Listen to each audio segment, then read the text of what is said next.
करने हैं। तो यहाँ पे क्या लिखेंगे, आइए किसे क्लासिफाई कर रहे हैं, बायोलॉजिकल सिस्टम को। ठीक है, यहाँ पे लिखिए बायोलॉजिकल। मैं हर चीज नहीं लिखूंगी क्योंकि आपके बुक में सब है, आपको यहाँ पे बैठाया गया है इसलिए ताकि आप अपने दिमाग को थोड़ा सा बूस्ट अप कर दो और चीजें रखने के बजाय समझना ज्यादा जरूरी है। ठीक है, तो यहाँ पे हो जाएगा biological system, basically biological system है। अगर यहाँ पे भी हम ऑब्जर्वेशन या मॉर्फोलॉजिकल फीचर्स के बेसिस पे भी डिफाइन करेंगे तो हमारे क्या हो जाएंगे, 2 टाइप्स के हो जाएंगे। एक होगा आपका प्लांट, दूसरा होगा आपका एनिमल। ठीक है, तो यहाँ पे लिख लो मुझसे परकेट करके। ठीक है, ये पढ़ना इसलिए जरूरी है कि कभी कभी वो बेसिस पूछ लेते हैं कि किस बेसिस पे क्लासिफिकेशन है, तो बेसिस आपको पता होना चाहिए। ठीक है, नेक्स्ट क्या हो जाएगा, morphological and anatomical features. Morphology and anatomy. ठीक है, अब ये एनाटॉमी मॉर्फोलॉजी जो है वो उन्हीं की होगी जो कि आपके बायोलॉजिकल ऑर्गेनाइजेशंस में रिलेट करते हैं। ठीक है, अब ये तब का ये नॉर्मल फीचर है, नॉर्मल फीचर जो हम देख सकते हैं। यहाँ पे डिकम्पोजर्स की अभी बात नहीं हो रही है, क्यों, क्योंकि हमने अभी तक माइक्रोस्कोप डिस्कवर नहीं किया है। ठीक है, सबसे पहले माइक्रोस्कोप किसने बनाया था, लीवेनहॉफ ने। आइए, और उससे पहले किसने बनाया था, एक तो नॉर्मल माइक्रोस्कोप है that is known as the compound microscope, जिसमें 2 आपके लेंसेज होते थे, और जिसने सबसे पहले सेल को देखा था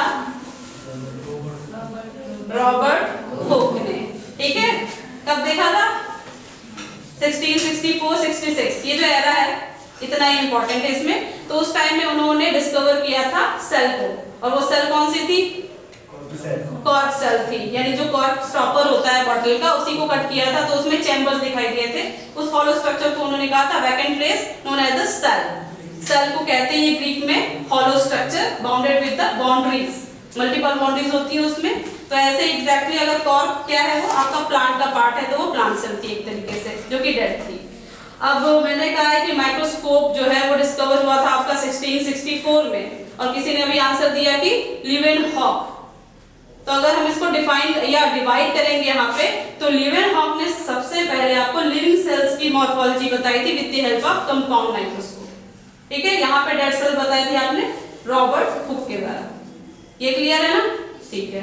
तो यहाँ पे क्या है कि जब माइक्रोस्कोप की डिस्कवरी हुई है, देन फर्दर हमने बहुत सारी चीजों की स्टडीज करी है, टाइप ऑफ सेल्स को देखा है, उसके बाद भी हमारे जो सिस्टम ऑफ क्लासिफिकेशन है वो चेंज होता गया है 2, 3, 4, 5, 6, और लेटली हम जिसको फॉलो करते हैं that is your 6 kingdom classification. ठीक है, क्लियर है ना। तो बेसिकली हमारा ये जो चेन है हमें उसे ही पढ़ना है कि किसमें क्या ऐड किया गया हो, क्या बेसिस है उसको डिफाइन करने का और अलग करने का। तो अब इसमें नेक्स्ट क्या हो जाएगा, grouping of the organism on the basis of similarity and dissimilarity. आइए, सिमिलैरिटी एंड डिसिमिलैरिटी।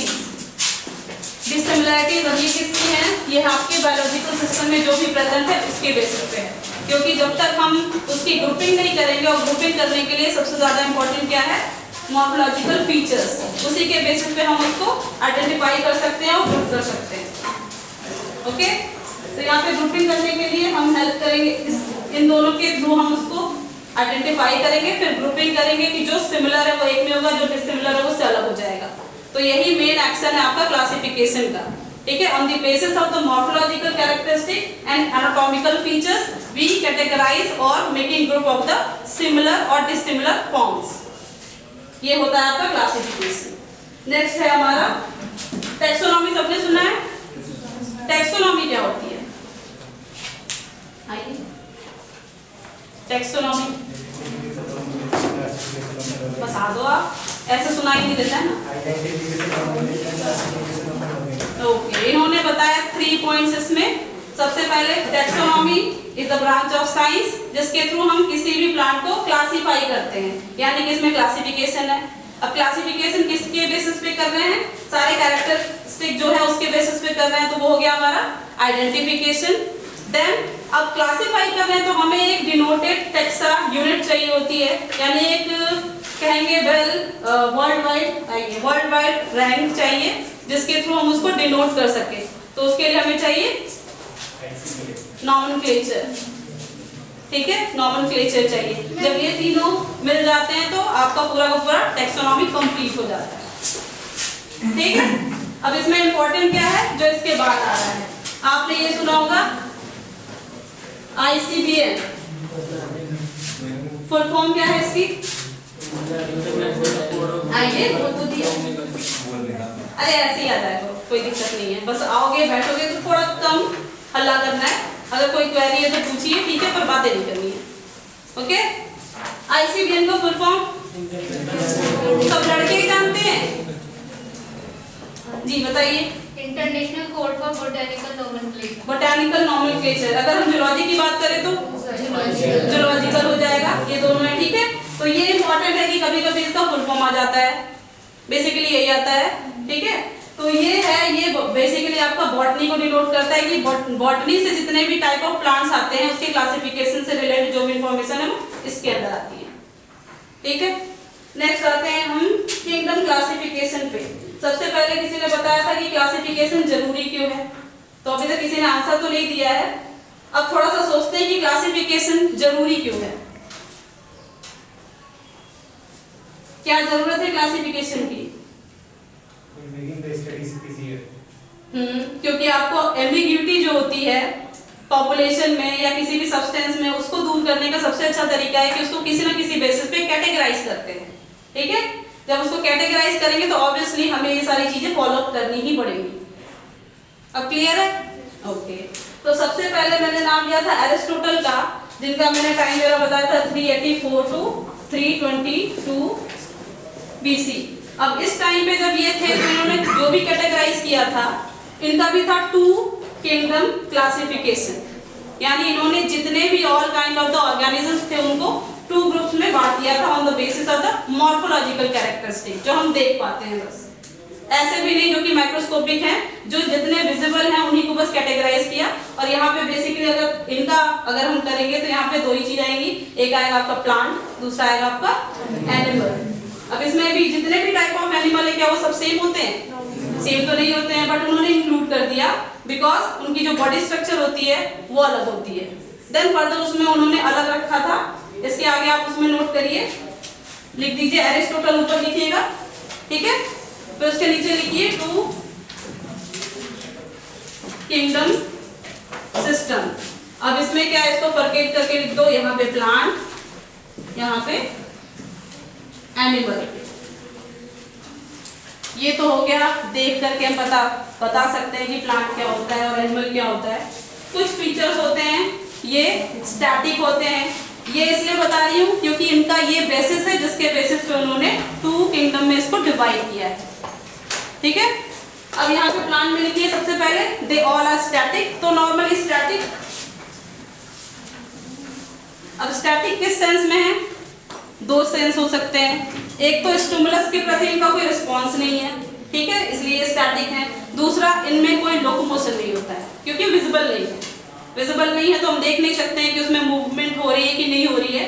तो यहाँ पे स्टैटिक का 2 मीन हो जाएगा, एक तो हो जाएगा स्टिमुलस रिस्पॉन्स और दूसरा हो जाएगा आपका, क्या बोला था मैंने, लोकोमोशन। गुड, मुझे बातें भूल जाती हैं, लोकोमोशन। तो दोनों के बेसिस पे ये स्टैटिक ही है।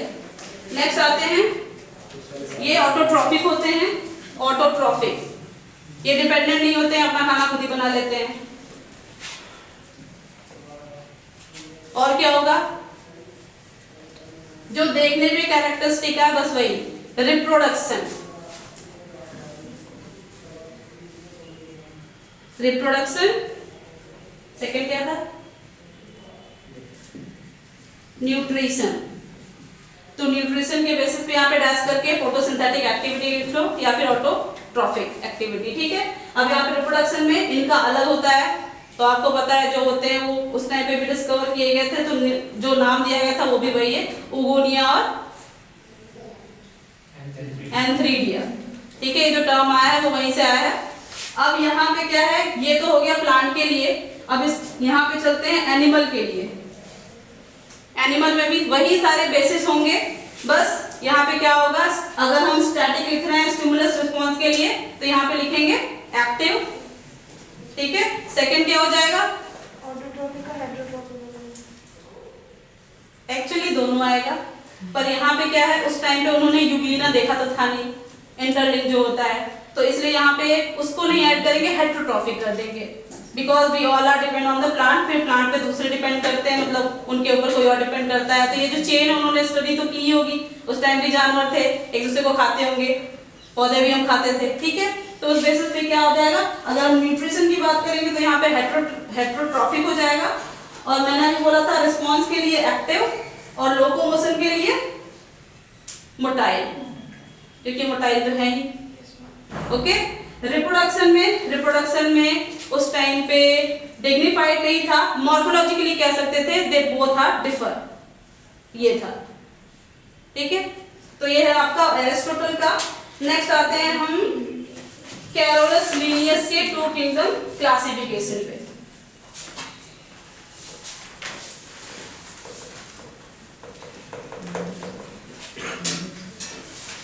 और उससे पहले यदि आप में से कोई ये जानता होगा कैरोलस लिनियस के बारे में कुछ इंपॉर्टेंट पॉइंट्स, तो बता सकता है।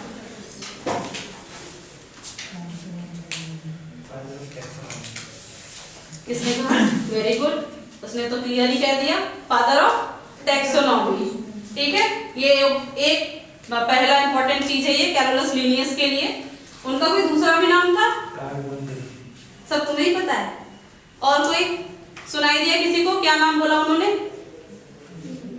ये लैटिन वर्ड है तो उसमें उनका नाम थोड़ा सा डिफर हो जाता है, कार्ल वॉन लिनी, और जब उसे हम इंग्लिश में बोलते हैं तो कैरोलस लिनियस हो जाता है।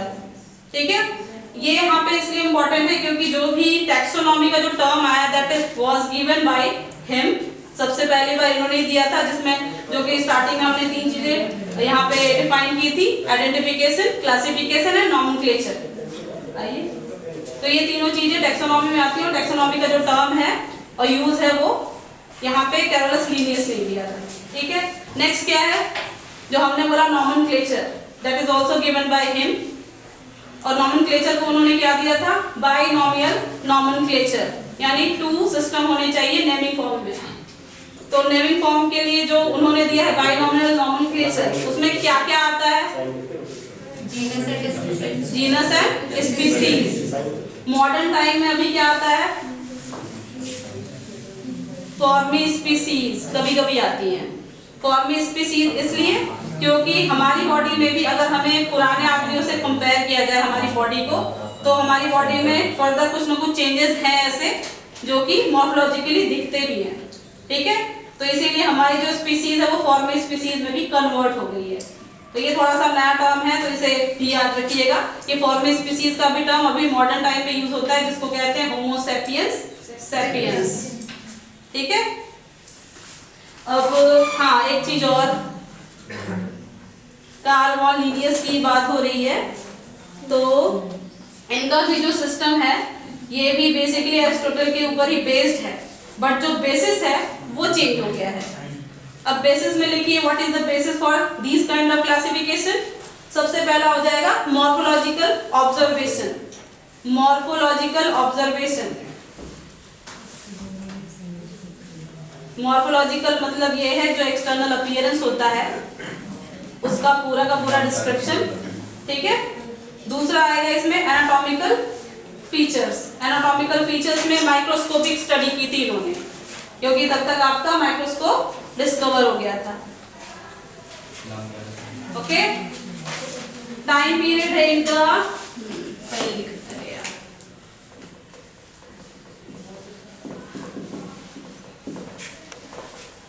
कैरोलस लिनियस 1728, ये तो पैदा हुए थे इस दिन, सॉरी 58। ठीक है, इस टाइम में इन्होंने ये दिया हुआ था। टू किंगडम क्लासिफिकेशन, इसमें भी आपका प्लांट है और एनिमल है, बस उसके जो बेसिस हैं वो डिफरेंट है। तो इसमें भी मॉर्फोलॉजिकल ऑब्जर्वेशन है, एनाटॉमिकल फीचर्स हैं with the help of microscopic studies. यहाँ पे माइक्रोस्कोप का यूज किया था उन्होंने, ठीक है। नेक्स्ट इन्होंने भी यूज किया था, सेम टू सेम वही है, बस कुछ चीजें यहाँ पे डिफर हैं जो कि माइक्रोस्कोपिक लेवल पे चेंज हो जाती हैं। इसमें भी लोकोमोशन आएगा, स्टिमुलस रिस्पॉन्स आएगा, रिप्रोडक्शन आएगा। अब यहाँ पे रिप्रोडक्शन इन्होंने माइक्रोस्कोपिक ऑब्जर्वेशन के थ्रू स्टडी की थी, इसीलिए यहाँ पे दोनों चीजें अलग अलग है, ठीक है। यहाँ पे टर्म आया था जब सबसे पहले ये बता दो, उसके बाद इस पे आते हैं। लिविंग सेल्स की डिस्कवरी सबसे पहले किसने की? हाँ बताओ, अरे सही बता रहे हैं, अरे बताओ तो।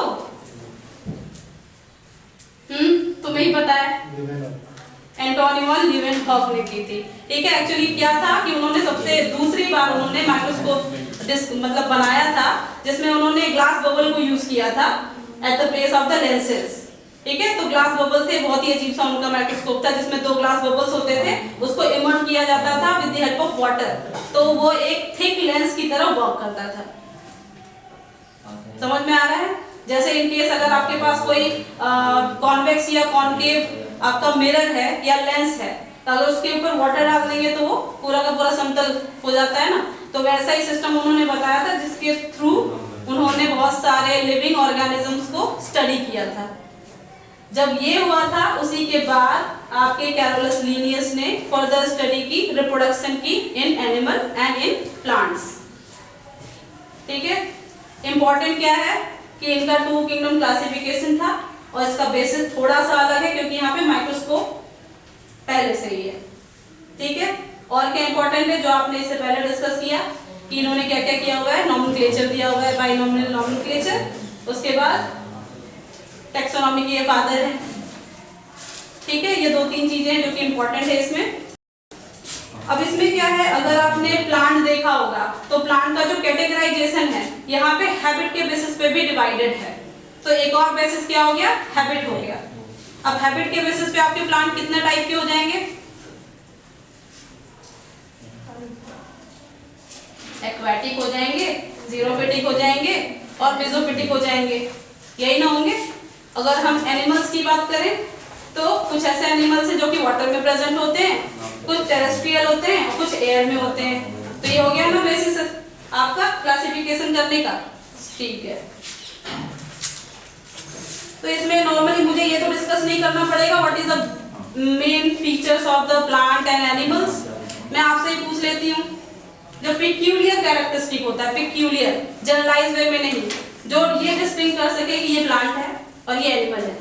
अब मैं लड़कियों से सुनना चाहूंगी।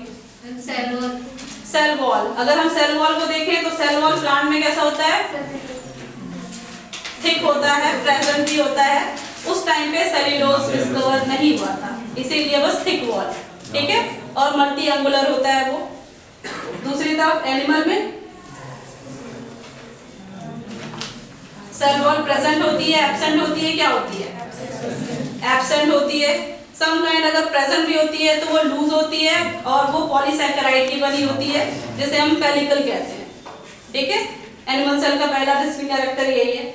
इसके बाद वैक्यूल की अगर बात करें तो वैक्यूल का जो साइज होता है वो प्लांट सेल में ज्यादा होता है, बड़ा होता है, एनिमल सेल में कम होता है। इट मे बी डिफर, जिसे हम कुछ और भी कहते हैं, और उसका फंक्शन भी अलग होता है।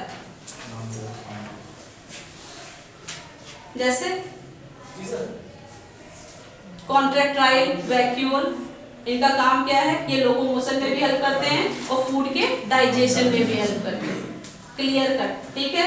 एक्चुअली मेरा जूलॉजी है नहीं, बट जो लेटली जो उसमें फाइलम होते हैं उसमें थोड़े बहुत कैरेक्टरिस्टिक हैं, तो होपफुली वो आप सबको भी याद होंगे, ओके।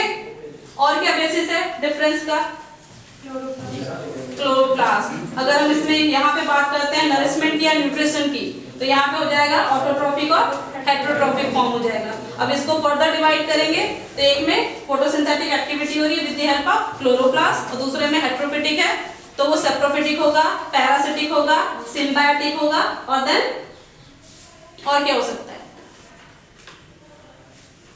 इसमें 1 मिनट का रिस्पेक्टिव अटेंडेंस शीट पे आप सभी अपना साइन कर देंगे, ठीक है। जो बच्चे आज जिन्होंने फर्स्ट टाइम किया है ज्वाइन, जो नए वाले बच्चे हैं, वो अपना नाम नीचे लिखेंगे और 22nd वाले कॉलम में अपना साइन कर देंगे। जो 22nd वाला कॉलम है ना आज के डेट से, उस वाले में कर देंगे, ठीक है। ये खुद करा लेंगे। हेट्रोफिटिक में कैरेक्टरिस्टिक तो आपको दो चार याद ही होने चाहिए, ठीक है। हेट्रोफिटिक में आ जाएगा आपका सबसे पहले सेप्रोफिटिक, फिर parasitic, it may be two type, facultative and obligate parasites.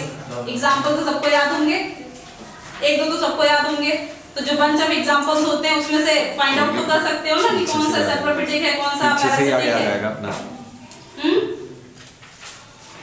Obligate parasite का नाम बता दीजिए। लिख रहे हैं तो लिखिए, कोई बात नहीं है। ऑब्लिगेट पैरासाइट, और ये होता क्या है? Obligate parasite means there is something that is obligated or obligations है कि वो restricted है। Okay, यानी बिना होस्ट के वो जिंदा नहीं रह सकता। तो एग्जाम्पल जैसे पाइनस के सीड्स होते हैं, पाइनस के सीड्स, अगर वो सीड्स हैं यानी they have capability to grow into a new progeny in the form of plant, होगा कि नहीं होगा? तो डिपेंडेंट कैसे है? डिपेंडेंसी, एक मिनट सॉरी, डिपेंडेंसी ये है कि for the nourishment, for the attachment it may kill, also kill the host. हर एक चीज तो वो होस्ट से ले ही रहा है, साथ में उसको किल भी कर रहा है, उसको डिस्ट्रॉय भी कर रहा है, that is known as the parasite. और ये होता है आपका ऑब्लिगेट पैरासाइट। विदाउट होस्ट वो सस्टेन नहीं कर सकता। तो अब बताइए, तो इसमें कैसे साइकस का सीड आ जाएगा? दिमाग दौड़ाइए, बहुत सारे डिजीज होते हैं आपके सराउंडिंग से, तो नाम बताइए दो चार के। जितने भी वायरसेस हैं और वायरस से रिलेटेड डिजीजेस हैं, और अभी जो चल रहा था, इवन चल रहा है, कंटिन्यूएशन में है, corona virus, that is the retro virus, यानी आरएनए वायरस है। ये क्या है आपका? ये ऑब्लिगेट पैरासाइट है।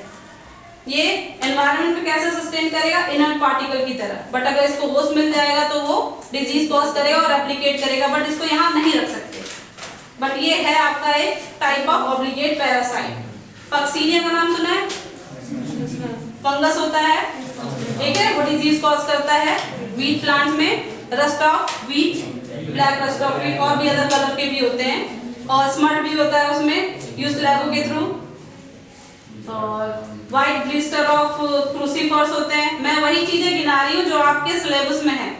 मैंने 12th की बुक देखी है, उसमें दो चार के नाम ऐसे दिए हुए हैं, ठीक है। और कुछ ऐसे आपके माइक्रोस्कोपिक नहीं, वो तो नहीं कहेंगे, थोड़ा कंफ्यूजन हो जाएगा। माइक्रोस्कोपिक प्रोटोजोअन्स होते हैं जो कि ऑब्लिगेट पैरासाइट होते हैं। एक दो के नाम: ट्रिपैनोसोमा, गुड, प्लाज्मोडियम वाइवैक्स जो मलेरिया कॉज करता है, तो ये कुछ एग्जांपल हो गए। लेशमैनिया होता है, काला अजहर फॉर्म करता है वो। तो ऐसे एग्जांपल्स आपको याद रखने होंगे कि फैकल्टेटिव क्या है और ऑब्लिगेट पैरासाइट क्या है। फैकल्टेटिव में तो आप बहुत सारे अदर बैक्टीरिया को भी रख सकते हो, जो कि जब उसका नॉर्मल फीचर होता है तो वो नॉर्मली सेप्रोफिटिक होता है, बट इन सम केसेस जब उसका नॉर्मल एनवायरनमेंट नहीं है तो डिजीज कॉज कर सकता है अगर वो किसी होस्ट पे डिपेंडेंट है तो, ठीक है।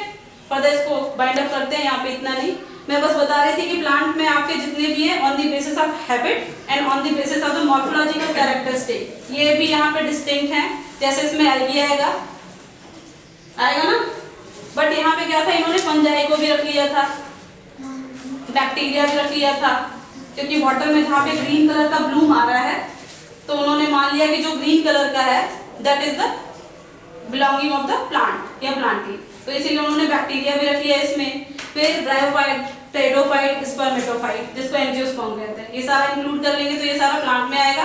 रेस्ट ऑफ ऑल आपका एनिमल में आएगा, ठीक है। अब आते हैं नेक्स्ट। अब इसमें ऑब्जेक्शंस, ये भी एक क्वेश्चन आता है कि ऑब्जेक्शंस क्यों आते हैं। अगर इतना अच्छा चल रहा है आपका किंगडम क्लासिफिकेशन की 2 में ही आप दिमाग कर ले रहे हो कि ये एनिमल है, ये प्लांट है, तो ऑब्जेक्शंस किस बेसिस पे आ सकते हैं? पहला बेसिस क्लियर कट डिस्क्रिप्शन नहीं है किसी चीज का, ठीक है। ग्रुपिंग आप नहीं कर सकते कि आप प्लांट और बैक्टीरिया और अदर जो पोर्शन है उसको एक साथ रख लो, क्योंकि मॉर्फोलॉजिकली दे टोटली डिफर, ठीक है। बहुत ही वास्ट रेंज हो जाता है और हम उसकी स्टडी नहीं कर पाएंगे, इसलिए ऑब्लिगेशन है इसके ऊपर और ये फर्दर इसको कंटिन्यू नहीं किया गया। ओके, नेक्स्ट आते हैं 3 किंगडम क्लासिफिकेशन पे। लिखिए 3 किंगडम क्लासिफिकेशन गिवन बाय, याद है किसी को? एक्चुअली उनका हटा दिया गया था, उसको रिफॉर्म किया गया, उसके बाद फिर हैकल ने दिया था, हैकल ने, ठीक है। 1866 में हैकल, हैकल ने इसे दिया था। अब इसमें क्या होगा, जैसे पहले था तो ठीक है, प्लांट के लिए तो हमने सबको इंक्लूड कर दिया, बट अगर हम फंजाई की बात करें तो that is totally differ from the plant and also totally differ from the animal. अब इस बेसिस पे क्या हो गया, तब यहाँ पे 3 आपकी डिफरेंट किंगडम आ गए। तो पहला हो जाएगा आपका क्या, प्लांट, दूसरा एनिमल, तीसरा फंजाई, ठीक है। बस इतना इंपॉर्टेंट है यहाँ पे। अब यहाँ पे क्या है कि आप चाहो तो इसके फीचर डिस्कस कर सकते हो, तो प्लांट का तो आपको पता ही है, नॉर्मल फीचर्स जो भी उसके होते हैं वो सारे क्लासेस में सेम ही है। दूसरा एनिमल का भी फीचर सेम है। हम आते हैं डायरेक्टली सीधे फंजाई के ऊपर, ठीक है। जैसे आपने बेसिस बताया था क्या, सेल वॉल, न्यूट्रिशन और क्या था, रिप्रोडक्शन। रिप्रोडक्शन सबसे पहले आते हैं सेल वॉल पे। सेल वॉल, काइटिन क्या होता है और लिंकेज क्या होती है, ये है क्वेश्चन। ऐसे क्वेश्चन आते हैं नीट में। Modified, good. अगर मॉडिफिकेशन है इसमें, नॉर्मल पॉलीसैकेराइड मतलब यूजुअली या तो ये आपके जो मोनोमर्स होते हैं नॉर्मल वे में, उसमें कुछ ना कुछ मॉडिफिकेशन हो जाता है। और यूजुअली जो हमारी बॉडी में जितनी भी टाइप ऑफ पॉलीसैकेराइड्स उसमें मोस्ट कॉमन आपका ग्लूकोज होता है। It may be some kind of modified glucose molecule. और होता क्या है इसमें, अमाइन ग्रुप आकर के जुड़ जाता है, ठीक है, जिसकी वजह से क्या होता है, ये एन एसिटाइल ग्लूकोसामाइन मॉलिक्यूल में कन्वर्ट हो जाएगा। अब समझ में आया। और काइटिन में जो लिंकेज होती है वो आपकी सेल्यूलोज में भी प्रेजेंट होती है। अब क्वेश्चन यहाँ पे ये उठता है कि लिंकेज कौन सी होती है।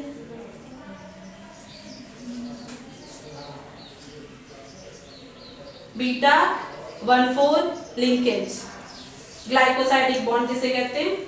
लिखिए chitin N acetyl glucosamine molecule, और जिसमें होता है 1,4 बीटा 1,4 लिंकेज। ये ग्लाइकोसाइडिक बॉन्ड फॉर्मेशन होता है, यानी हर एक ग्लूकोसामाइन जो मॉलिक्यूल है एक दूसरे से ऐसे ही अटैच होती है। 1,4 का तो मतलब सबको पता होगा, कार्बन 1 कार्बन 4, देखा है ना ग्लूकोज का साइकिल। पेंटोज होता है, हेक्सोज होता है, क्या होता है, हेक्सोज होता है। तो ये तो समझ में आ गया ना। यहाँ पे इंपॉर्टेंट क्या है, ये इंपॉर्टेंट है, इसका शॉर्ट फॉर्म क्या है, NAG।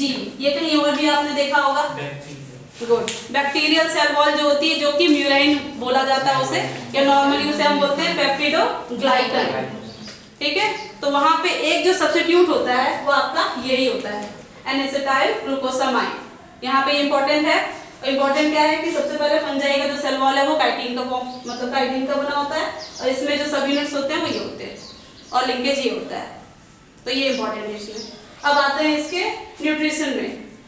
न्यूट्रिशन में सबसे पहले ये दूसरे प्लांट्स पे ही डिपेंड करता है, तो ये हेटेरोट्रॉफिक तो है ही, साथ में इसमें लिखेंगे एब्जॉर्प्शन। एब्जॉर्प्शन यानी मोड ऑफ एक्शन क्या है, with the help of absorption वो न्यूट्रिएंट्स को और जो भी रिक्वायर्ड मटेरियल उसको अब्सॉर्ब करता है, फिर उसको यूटिलाइज करता है for the further formation of the food particles. अरे खड़े तो हो जाओ, बताओ। हाँ, आप ही को कह रही हूँ। अच्छा किसी को भी पता है पहली क्लास कौन सी है? चलो पहली नहीं, रैंडमली बताओ, बैठ जाओ। हाँ बताइए।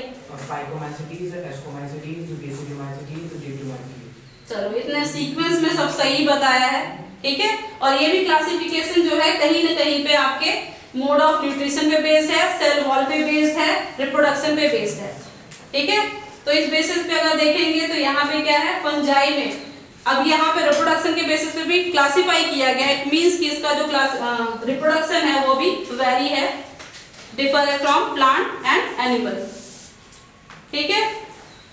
ओके, सेक्सुअल रिप्रोडक्शन के टाइप्स यहाँ पे ये इंपॉर्टेंट है, क्योंकि अगर हमने बात की थी प्लांट, एनिमल और फंजाई की, तो तीनों में तो सेक्सुअल होता ही है, बट इसमें थोड़ा सा अलग होता है। बताइए सेक्सुअल रिप्रोडक्शन किस टाइप का होता है? फर्टिलाइजेशन होता है, गैमेट फॉर्मेशन भी होता है, बट जो फ्यूजन ऑफ गैमेट्स है वो आपके 3 टाइप्स के होते हैं। Good, isogamous, anisogamous and oogamous। अब जो oogamous होता है वो फर्दर डिपेंड करता है on the basis of the different classes of the fungi, जो कि उन्होंने बताया कि अगर आप फाइकोमाइसिट्स की बात कर रहे हो तो उसमें अलग होगा, बेसिडियो का अलग होगा, एस्को का अलग होगा, ड्यूट्रो का अलग होगा। ड्यूट्रो का तो टोटली अलग है क्योंकि उसमें सेक्सुअल रिप्रोडक्शन होता ही नहीं। याद रहेगा ना, बीच में कुछ नई चीजें नहीं बता रही, वो चीजें भी बता रही है जो कि रिलेट करती भी हैं और नहीं भी करती हैं। क्लियर है? आगे चले। अभी तक किसी को कुछ पूछना है?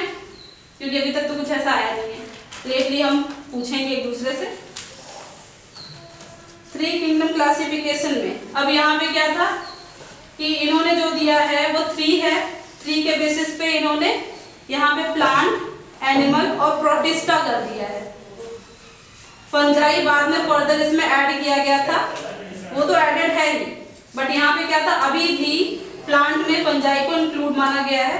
तीसरा क्या आया हुआ है, माइक्रोस्कोपिक स्टडीज के थ्रू आया है फॉर दी माइक्रो ऑर्गेनिजम्स, जिसको कहते हैं हम प्रोटिस्टा। प्रोटिस्टा को कुछ और भी कहते हैं कॉमन वे में। अगर हमें एनिमल सेल को डिफाइन करना हो, डिस्क्राइब करना हो तो प्राइमरी, प्रिमिटिव, प्रोटोजुअन्स याद आ रहा है।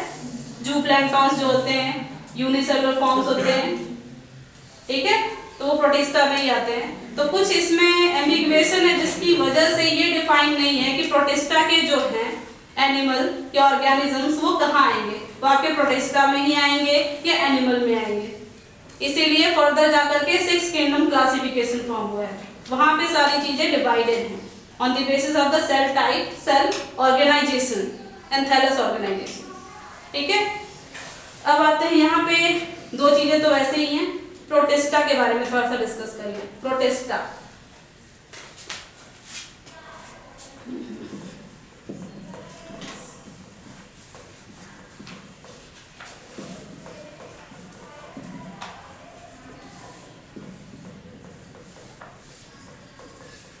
प्रोटिस्टा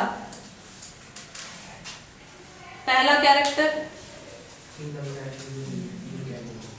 अरे ऐसे इतनी जल्दी आ गए इस पे, अभी तक तो हमने सेल टाइप देखा ही नहीं। अभी तक किसी को ये नहीं पता है कि बैक्टीरिया दिखाई देता है कि नहीं, क्योंकि कंपाउंड माइक्रोस्कोप इतने कैरेबल थे ही नहीं उस टाइम पे कि वो टाइप ऑफ न्यूक्लियाई देख सके, ऑर्गेनेलिस देख सके। समझ में आया? अब यहाँ पे रिलेट होता है, देखो तुमने फंसा दिया अपने आप को भी, इन सबको भी। इलेक्ट्रॉन माइक्रोस्कोप कब डिस्कवर हुआ था, कब फॉर्म हुआ था? 1800 to 1905। J Janssen and H Janssen, ये 2 भाई थे, उन्होंने ही डिस्कवर किया था इलेक्ट्रॉन माइक्रोस्कोप। और उसी टाइम पे फिर फर्दर रीस्टडी हुई है प्रोटिस्टा की। फिर ये पाया गया कि यहाँ पे हम सभी चीजों के एक साथ नहीं रख सकते जो माइक्रोस्कोपिक हैं। बहुत सारे ऐसे भी हैं जो कि विजिबल हैं माइक्रोस्कोपिक वे में, बट वो टोटली डिफर हैं। कुछ का इंटैक्ट सेल है, दूसरे का भी इंटैक्ट सेल है, बट अगर हम माइक्रोस्कोप में इसकी स्टडी करेंगे तो उसमें आपको न्यूक्लियस दिखता है। इससे पहले किसी ने देखा? अच्छा, कोई यहाँ पे बीएससी का है?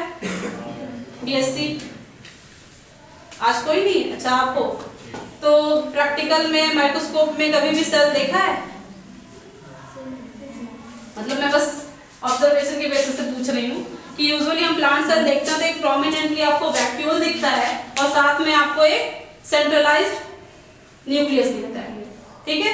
तो जहाँ पे न्यूक्लियस दिख रहा है इसके बाद यहाँ पे आप डिस्क्राइब कर सकते हो कि आपके 2 टाइप के सेल्स होंगे जिसमें न्यूक्लियस प्रेजेंट होगा, that is known as the eukaryotic, और जिसमें एब्सेंट होगा वो प्रोकैरियोटिक।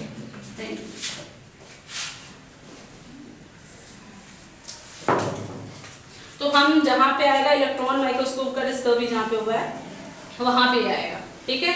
अभी तक ये नहीं हुआ है। प्रोटिस्टा में कुछ वो कैरेक्टरिस्टिक जो आपके प्रोटोजोन्स के होते हैं। अब मैं यहाँ पे 2 एग्जांपल बस ऐसे ही बता रही हूँ, उसके बेसिस पे आप मुझे कैरेक्टरिस्टिक बताइए, ठीक है। Paramecium, Euglena. बाकी यहाँ पे किसी ने बात की थी अभी ट्रिपैनोसोमा की, 3-4 कर लेते हैं प्रोटोजोन्स के नाम पे, ठीक है। यूग्लिना हो गया, पैरामीशियम हो गया, ट्रिपैनोसोमा हो गया और प्लाज्मोडियम हो गया। अगर आपने बुक में कहीं भी देखा होगा तो कुछ इसमें फ्लैजेलेटेड हैं, कुछ सीलिएटेड हैं, ठीक है। यानी लगभग जितने भी हमने लिए हैं दे ऑल आर मोटाइल। अगर हम क्लेमाइडोमोनास की भी बात करें तो वो भी मोटाइल फॉर्म है, बट वो क्या है, एल्गी है। और इससे पहले एल्गी किस में रखी जाती थी, प्लांट में, फिर उसको फिर से प्रोटिस्टा में रखा गया। तो ये सारे क्या हैं, ऑब्लिगेशंस है, ऑब्जेक्शंस हैं, इसीलिए इनको फर्दर यूज नहीं किया गया है, ठीक है। तो अब हम आ रहे हैं प्रोटिस्टा के कैरेक्टरिस्टिक पे। पहला कैरेक्टरिस्टिक मॉर्फोलॉजिकल कैरेक्टरिस्टिक। अगर हम उसे देखें तो सेलुलर ऑर्गेनाइजेशन क्या है उसका, थैलस ऑर्गेनाइजेशन जिसे कहते हैं, यूनिसेलुलर, यूनिन्यूक्लिएट, यूकैरियोटिक, ठीक है। ये मेन कैरेक्टर हो गया। बाकी अब ये टाइप ऑफ सेल्स के बेसिस पे है कि वो मोटाइल है कि नॉन मोटाइल है। अगर वो मोटाइल है तो उसमें फ्लैजेला प्रेजेंट होगा, अगर वो एब्सेंट है उसमें तो नॉन मोटाइल सेल्स होती हैं। एक तो एग्जांपल्स नॉन मोटाइल सेल्स की, गुड, ओवम, काफी डिस्टिंक्ट है इनका एग्जांपल। और कुछ, अब यहाँ पे ल्यूवेनॉग की जो स्टडी थी जिसमें उन्होंने बहुत सारे वैरायटी ऑफ सेल्स को स्टडी किया था, जिसमें उन्होंने देखा था ब्लड सेल्स, वो भी नॉन मोटाइल फॉर्म्स होते हैं। बहुत सारे ऐसे एल्गी भी होते हैं जो कि नॉन मोटाइल होते हैं। सबसे पहला नाम आता है unicellular non motile algae, chlorella. नाम सुना है, क्लोरेला। इसको कहते भी हैं कि प्रोटीन रिच सोर्स होता है और अलॉन्ग विद स्पाइरुलिना ये 2 कंबाइंड फॉर्म होते हैं जिसके थ्रू हम प्रोटीन ऑब्टेन कर सकते हैं, ठीक है, वेजिटेटिव प्रोटीन। तो प्रोटिस्टा के नॉर्मली इतने कैरेक्टरिस्टिक हैं। और बाकी हाँ, वन मोर थिंग तो भूल ही गए, यहाँ पे जो कैरेक्टरिस्टिक है इसके बेसिस पे सेल वॉल कैसा होगा। एक बात ध्यान रखिएगा, इसमें एल्गी भी आ रहा है, ठीक है, एल्गी भी आ रहा है और एनिमल सेल्स भी आ रहे हैं प्रोटिस्टा में, प्रोटोजोन्स। तो अब इनके कैरेक्टरिस्टिक दोनों के दोनों मिक्सअप होंगे कि इसमें प्लांट सेल लाइक स्ट्रक्चर भी होगा और एनिमल सेल लाइक स्ट्रक्चर भी होगा। तो सेल वॉल प्रेजेंट भी है और एब्सेंट भी होगी। फ्लैजेलेटेड सेल्स हैं, फ्लैजेला प्रेजेंट भी होगा और एब्सेंट भी होगा। अगर हम यहाँ पे नरिशमेंट या न्यूट्रिशन की बात करें तो हाँ, ऑटोट्रॉफिक भी होगा, हेटेरोट्रॉफिक भी होगा।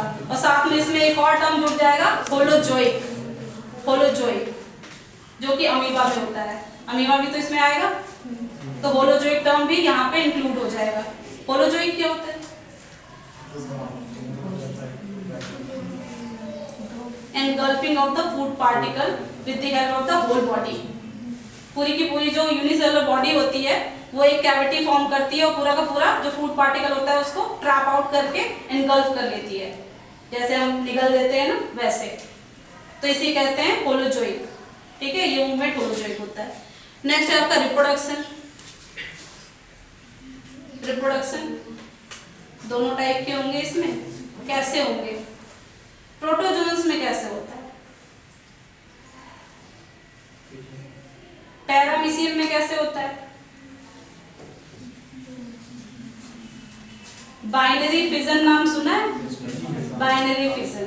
अगर हम प्रोटोजोन्स के मतलब प्रोटिस्टिक प्रोटोजोन्स की बात कर रहे हैं, यानी प्रोटिस्टा में जो बिलोंग करते हैं उनमें होगा बाइनरी फिजन। अगर हम एनिमल की बात कर रहे हैं, मतलब प्लांट्स की बात कर रहे हैं, जैसे कि एल्गी हो गए, यूनिसेलुलर एल्गीज हो गई, तो उसमें क्या हो जाएगा, वही जो उन्होंने बताया था जो फंजाई में भी होता है, isogamous, anisogamous and oogamous type. ठीक है, अब यहाँ पे क्या है, मोटाइल फॉर्म से तो oogamous टाइप तक तो जाएगा ही नहीं है क्योंकि ये यूनिसेलुलर है।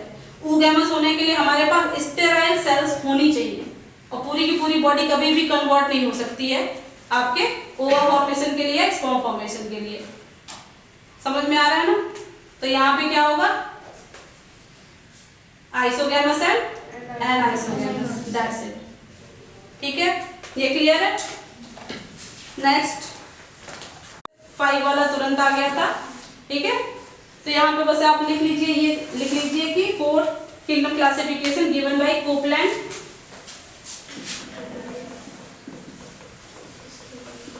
ये गलती हो गई 6। अब यहाँ पे एक और टर्म आ गया माइक्रोस्कोपिक ऑर्गेनिजम्स के लिए। ठीक है, तो पहला क्या होगा, Monera, Monera and then Protista. जो बाकी फर्दर 3 थे वो तो रहेंगे ही रहेंगे। नया टर्म क्या आया यहाँ पे, मोनेरा आया है। अब जहाँ पे किसी ने भी कहा था कि type of cell on the basis of the nucleus, ठीक है, वो 2 टाइप के हो गए आपके, यूकैरियोटिक एंड प्रोकैरियोटिक। तो इस बेसिस पे यहाँ पे डिफाइन किया गया है जहाँ पे मोनेरा आया है। ठीक है, अब मोनेरा में आप लिखिए कैरेक्टरिस्टिक क्या हो सकते हैं। मोनेरा के characteristic, microscopic, unicellular to multicellular organism, क्योंकि बहुत सारे बैक्टीरिया ऐसे होते हैं जो फिलामेंटस होते हैं, चेन फॉर्म में होते हैं और ब्रांच भी होते हैं, जैसे एक्टिनोमाइसीट्स होते हैं ना। अगर आप इसको फर्दर पढ़ोगे, बुक्स में देखोगे, तो उसमें वैरायटी ऑफ बैक्टीरिया दिए रहते हैं जिसमें shape, size, motile, non motile forms दिए रहते हैं। जिसमें आपने कभी सुना होगा या देखा भी होगा, पढ़ा होगा, कोकोई, जिसको कोकस कहते हैं। स्फेरिकल सेल्स होती हैं, ठीक है, वो सिंगल भी हो सकती है, क्लस्टर में भी हो सकती है, चेन में भी हो सकती है।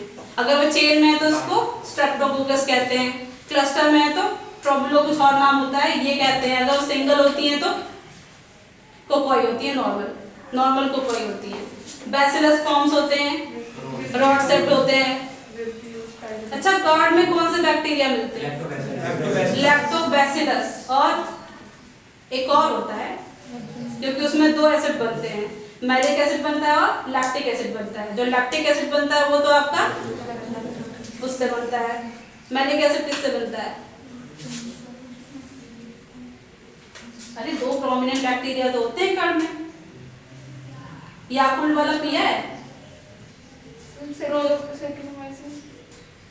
किसने कहा, सैक्रोमाइसिस एक्सेप्टेबल है। सैक्रोमाइसिस वो क्या है, ईस्ट है, मींस फंजाई है। बहुत अच्छा एग्जांपल बोला है अभी। ये यहाँ पे नहीं आएगा, ये प्रोटिस्टा में आएगा।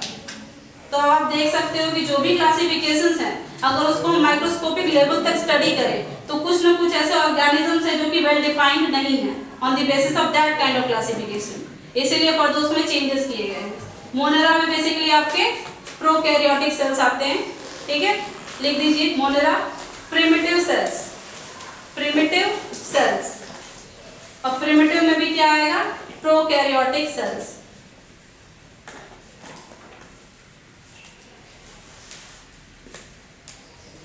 अगर हम न्यूक्लियस के स्ट्रक्चर के बेसिस पे सेल को डिवाइड करें तो ये कितने टाइप के होते हैं, प्रेजेंस और एब्सेंस के बेसिस पे, अभी तो बताया था, आप ही लोगों ने बताया था। Presence and absence of the nucleus के बेसिस पे ये 2 ही टाइप के होते हैं। एक और इंटरमीडिएट फेज भी होता है, वो भी एक फेज नहीं होता है, वो डिस्टिंक्ट एक पोजीशन होती है जहां पे एक आपका ऑर्गेनिज्म आता है जिसे कहते हैं माइकोप्लाज्मा। ठीक है, नाम सुना है ना? ओके, तो अब हम आते हैं टाइप ऑफ सेल के बेसिस पे। प्रोकैरियोट्स में लिखिएगा, प्रोकैरियोटिक फीचर मोनेरा में ही लिखिएगा, इंक्लूड करिए उसमें। पहला तो आपने प्रोकैरियोटिक लिख लिया, नेक्स्ट लिखिए मीजोकैरियोटिक। मीजोकैरियोटिक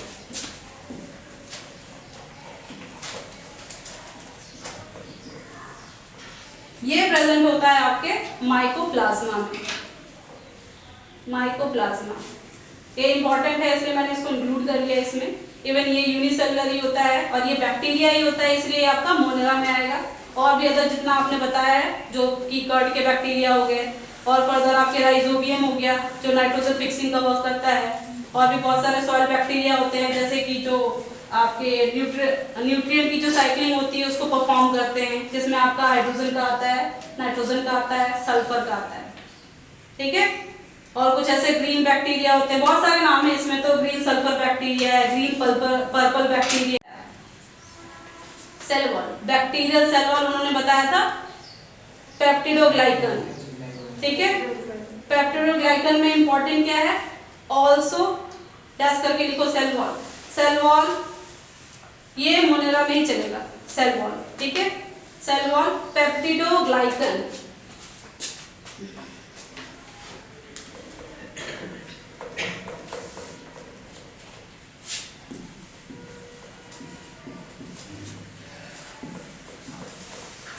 जिसे कहते हैं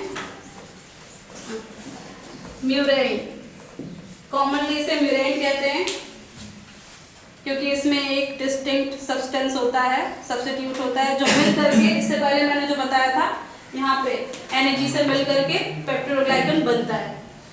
किसको पता है, याद किसे है? ऐसे बताओगे फुल फॉर्म? एक तो हो गया आपका NAG, दूसरा हो गया NAM। M क्या है, म्यूरेइन है, यानी ग्लूकोज जब फॉर्मुलेट होकर के ट्रांसफॉर्म होकर के म्यूरेमिक एसिड बनाता है। ठीक है, म्यूरेमिक एसिड के लिए उसमें एक अमाइन होना चाहिए और 2 कार्बोक्सिलिक ग्रुप होने चाहिए ग्लूकोज में, तब वो जाकर के नॉर्मल ग्लूकोज से म्यूरेइन में कन्वर्ट होगा। ठीक है, क्लियर है? ओके, अब यहाँ पे क्या है, ये दोनों जब मिलते हैं तब जाकर के आपका पेप्टिडोग्लाइकन बनता है। अब इसमें एक कैरेक्टर और क्या आएगा जो इंपॉर्टेंट है, ये आपका होमोपॉलीमर है या हेट्रोपॉलीमर है? ये भी तो क्वेश्चंस आते हैं, in case find out the which one is the homopolymer और हेट्रोपॉलीमर, तो उसमें बहुत सारे एग्जांपल्स हो सकते हैं, बताइए। अरे ऑलरेडी यहाँ पे लिखा हुआ है कि 2 अलग ग्लूकोज के मॉलिक्यूल्स हैं, मॉडिफाइड, एक तो अमाइन फॉर्म है, एक अमाइन कार्बोक्सिलिक फॉर्म है, तो ये हेट्रोपॉलीमर होता है। ठीक है, और इसमें भी जो लिंकेज होती है वो सेम होती है जो यहाँ पे है, beta 1,4 linkage, glycosidic bond beta 1,4 की होती है। ये इंपॉर्टेंट है और ये याद भी रखना है आपको। ओके, ठीक, और कोई कैरेक्टरिस्टिक यहाँ पे, अरे रब कर दिया मैंने, हमने लिखा था न्यूट्रिशन। न्यूट्रिशन तो आपका वही होगा, ऑटोट्रॉफिक भी हो सकते हैं अगर वो कैपेबल है। ठीक है, फोटोसिंथेटिक एक्टिविटी हो रही है तो वहाँ पे ये भी हो सकता है। सेकंड, हेटेरोट्रॉफिक होंगे तो उसके भी जितने टाइप्स हमने इससे पहले डिस्कस किया था वो सब होंगे इसमें। पहला सैप्रोफिटिक होगा, उसके बाद इसमें पैरासिटिक होगा। पैरासिटिक भी आपके 2 टाइप के होंगे, ऑब्लिगेट एंड फैकल्टेटिव।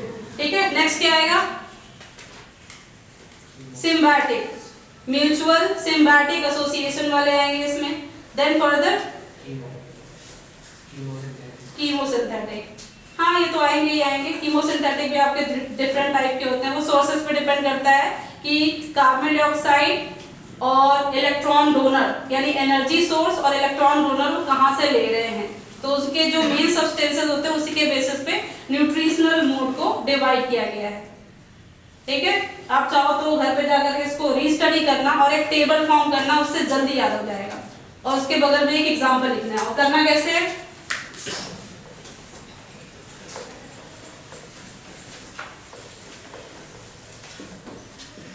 कॉपी में आपको सीधे एक तरफ में यहाँ पे खींचना है न्यूट्रिशनल मोड टाइप। ठीक है, और यहाँ पे एनर्जी सोर्स, यहाँ पे इलेक्ट्रॉन सोर्स और यहाँ पे कार्बन सोर्स, और लास्ट में यहाँ पे कॉलम रख सकते हो एग्जांपल्स के लिए। समझ में आ रहा है? ठीक है, अब यहाँ पे न्यूट्रिशनल मोड के टाइप में सबसे पहले लिखेंगे फोटो ऑटोट्रॉफिक, ठीक है, क्लियर है। दूसरा क्या हो जाएगा, कीमो ऑटोट्रॉफिक। एक लिथो वाले भी होते हैं तो वो दोनों के फॉर्म हो जाएंगे, ऑर्गेनो के भी होते हैं, फोटो ऑर्गेनोट्रॉफिक, फोटो लिथोट्रॉफिक। उसी तरह से नीचे हो जाएगा कीमो लिथोट्रॉफिक एंड कीमो ऑर्गेनोट्रॉफिक। अब यहाँ पे जहाँ पे लिथोट्रॉफिक आ रहा है वहां पे आपके रॉक्स आते हैं, रॉक्स यानी सॉइल होगा, रॉक्स होंगे, यानी वहां पे जो आपका एनर्जी सोर्स होगा वो आपका स्टोन होगा, वहां के मिनरल्स होंगे। अगर हम ऑर्गेनो की बात करें तो वहां पे ऑर्गेनिक सब्सटेंसेस होंगे, ठीक है, जो एनिमल से आएंगे या प्लांट से आएंगे बेसिकली। अब इसके बाद फिर नीचे क्या आएगा, हेट्रोट्रॉफिक आएगा। हेट्रोट्रॉफिक में आप जितने भी टाइप्स होते हैं, सेप्रोफिटिक है, पैरासिटिक है, वो सारे इसमें आएंगे। तो ऐसे करके टेबल बन जाएगी। नेक्स्ट क्लास मेरी है, मे बी इसी बैच की हो या फिर चेंज हो जाए, बट मैं चाहूंगी कि अगर हम फिर मिलते हैं तो आपके पास ये टेबल बनी हुई होनी चाहिए विद एग्जांपल्स, ठीक है। एग्जांपल्स में आप इसमें आई थिंक आपके बुक में होगा, क्योंकि होगा ही होगा, जहाँ पे न्यूट्रिशनल मोड्स होते हैं वहाँ पे एग्जांपल्स बहुत सारे होते हैं जो अभी मैंने गिनाए थे। यस मैम एनसीईआरटी में लाए, एनसीईआरटी लेवल तक पढ़ते रहोगे तो नीट कभी नहीं निकलेगा, हमें ब्रॉडवे में जाना पड़ेगा, आपको अपने कलेक्शंस को बढ़ाना है। एनसीईआरटी बस आपको उसमें हेल्प करती है कि सिलेबस में क्या क्या आ रहा है। ऑब्वियसली अगर आप इसको यूपी बोर्ड की बुक से अगर कंपेयर करोगे तो यूपी बोर्ड की जो बुक्स होती हैं उसमें जो कंटेंट होता है बहुत ही हैवी होता है और टॉपिक्स कम होते हैं। एनसीईआरटी में क्या है, टॉपिक्स के नाम नंबर बहुत ज्यादा होते हैं बट वो डीप डाउन जा करके उसको डिस्क्राइब नहीं करते हैं। तो कंटेंट को कलेक्ट करने के बेसिस पे आप ये कर सकते हो, एनसीईआरटी प्रेफर करो और करनी भी चाहिए, ठीक है, क्योंकि उसका जो पूरा का पूरा परफॉर्मा है वो बेस है आपके नीट पे। बट ये है कि थोड़ा बहुत आपको एग्जांपल्स जो हैं वो आपको याद होने चाहिए, उसके लिए आप केवल बुक पे डिपेंड करो, ये ठीक नहीं है। अब चलो एक चीज मैं डिस्कस कर लूं। यहाँ पे एक बच्चे ने मुझसे क्वेश्चन ये पूछा था कि उसमें ये था क्वेश्चन कि एक जो प्रोमिनेंट कैरेक्टर था वो था सेमी कंजर्वेटिव रेप्लिकेशन, ये मेन उसमें लिखा हुआ है और ये बोल रहा है कि अगर 4th जनरेशन तक हम जाते हैं with the help of semi conservative process और रेप्लिकेशन, तो लेटली 4th जनरेशन जाने के बाद जो नई प्रोजेनीज बनती हैं उसमें पुराने स्ट्रैंड्स जो होंगे, पेरेंटल जो स्ट्रैंड्स होते हैं डीएनए के, उसके जो सीक्वेंस होंगे उसके प्रेजेंट होने की प्रोबेबिलिटी कितनी होगी। तो इसके लिए पहले आपको दो चीजें पता होनी चाहिए। सबसे पहले क्रॉसिंग पता होनी चाहिए, दूसरा सेमी कंजर्वेटिव प्रोसेस पता होना चाहिए। तो अब इसके लिए एनसीईआरटी में तो नहीं दिया है, ठीक है। तो आप कोशिश करो कि आपके जो मॉडल्स होते हैं वो पढ़िए और नीट की तो प्रिपरेशन बुक भी आती है अच्छी खासी मोटी सी, आती है ना। कितने लोगों के पास है? ओके, बस एक ही के पास है। फोन है किसी के पास? मम्मी पापा ने बड़ा वाला फोन तो सभी को दिया है, नहीं दिया होगा तो जबरदस्ती मांग लिया होगा कि पढ़ना है भाई चाहिए। तो जिनके भी पास है आज जा करके कुछ एमबीज ना पढ़ाई पे वेस्ट कर लेना, हो जाएगा। तो ये टेबल वहीं से फॉर्म कर लेना, फिर फर्दर अगर हम मिलते हैं तो हम डिस्कस कर लेंगे और कुछ अगर आपकी क्वेरीज होंगी तो वो डिस्कस कर लेंगे, ठीक है।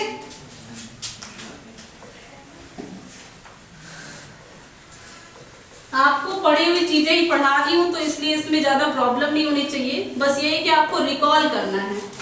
और बहुत सारे बच्चों को मैंने देखा है कि उनका मेन फोकस होता है फिजिक्स पे, केमिस्ट्री पे, और सबसे ज्यादा डरते हैं फिजिक्स से। मुझे तो समझ में नहीं आता है कि आपका मेन फोकस जो है वो फिजिक्स पे क्यों है। अगर है भी तो जो इम्पोर्टेंट पॉइंट्स है, हमारा फोर्टे बायो होना चाहिए फर्स्ट ऑफ ऑल, ठीक है। ये है जितने भी मार्क्स आते हैं उसके बेसिस पे हमारा बायो सबसे अच्छा होना चाहिए, मींस 100%। गलती की गुंजाइश ही नहीं होनी चाहिए क्योंकि हम बायोलॉजिस्ट हैं, हमने सब पढ़ा है। और टेक्निकली आप अपने आप से रोज पूछा कीजिए कि आपने आज क्या पढ़ा है बायो में और वो चीजें आपको आती है कि नहीं आती है। तो अगर आपके पास प्रिपरेशन बुक है तो आपको कोचिंग करने की जरूरत नहीं है, बस ये है कि हर दिन आपको रिवाइज करना है कि आपने क्या नया पढ़ा है, फिर रिकॉल करिए रात में, कम से कम 4 घंटे की पढ़ाई होती है जिसके बेसिस पे आप नीट क्लियर कर सकते हो। और यहाँ पे ये नहीं है कि आप 4 साल में निकालोगे कि 2 घंटे में निकालोगे। आप पढ़ोगे तो जरूर निकलेगा, बस आप क्या पढ़ रहे हो ये इंपॉर्टेंट है, ठीक है। तो बायो का जो है वो तो आपका 100% होना चाहिए ना। देन फर्दर आते हैं हम केमिस्ट्री पे। अब केमिस्ट्री भी है, उसमें भी आपको पोटे किसमें सबसे ज्यादा अच्छा है।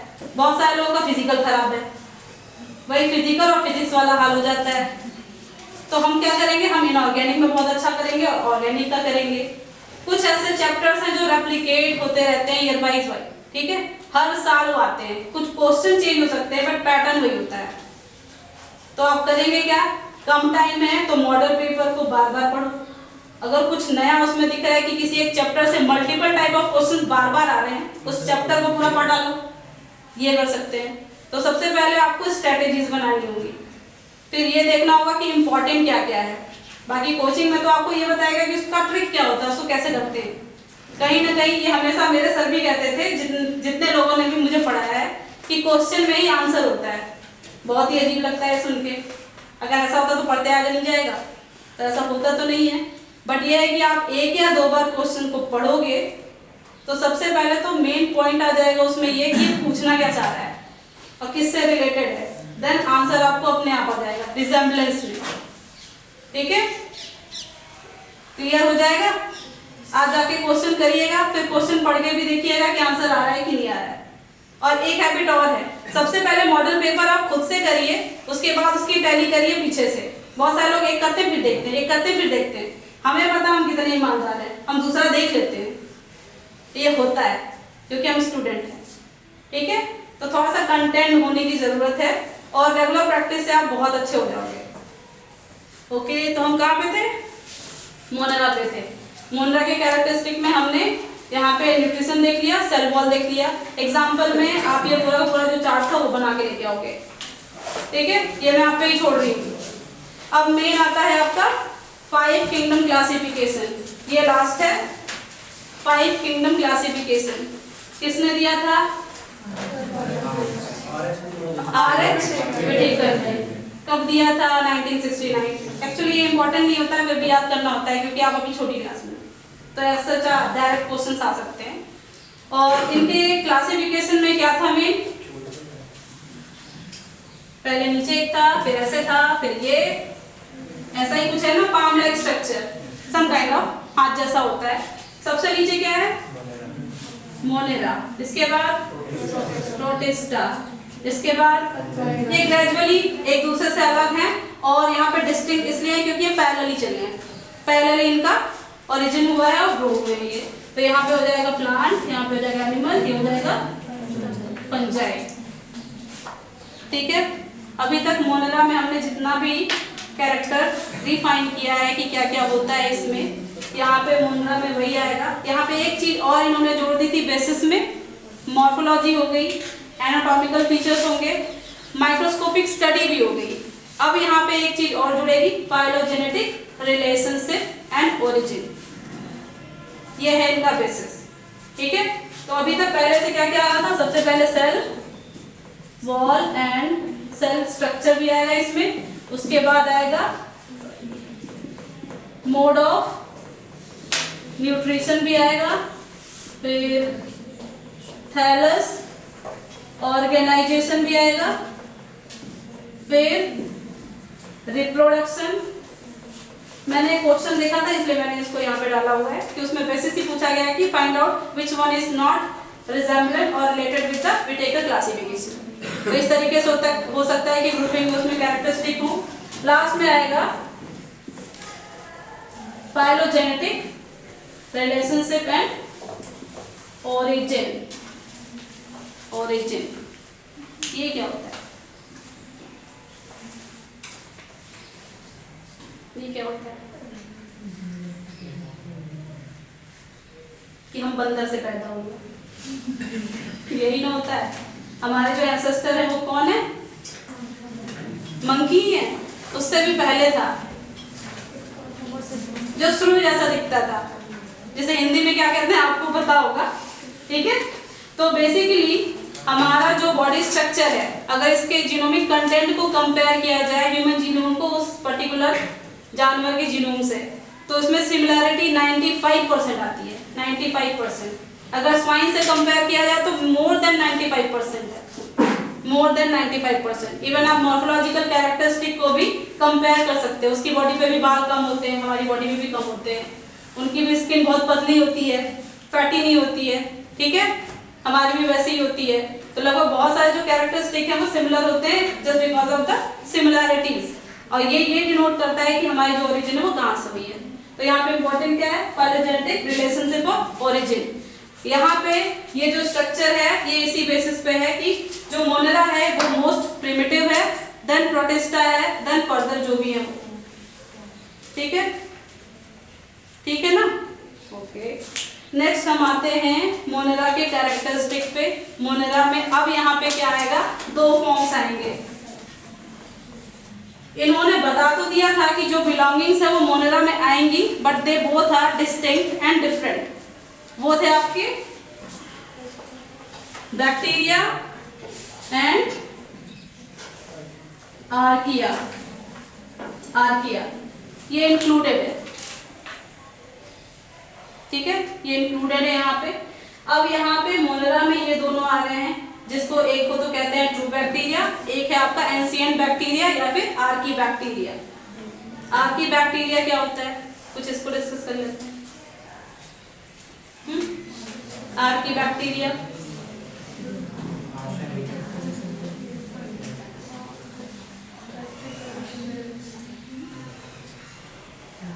बिलियन ईयर्स एगो ये पहले होते थे, और इसके बाद इनके जो मिले हैं फॉसिल्स, उससे ये पता चलता है कि इनका जो स्ट्रक्चर है बॉडी का वो बैक्टीरिया जैसा भी है और एनिमल जैसा भी है।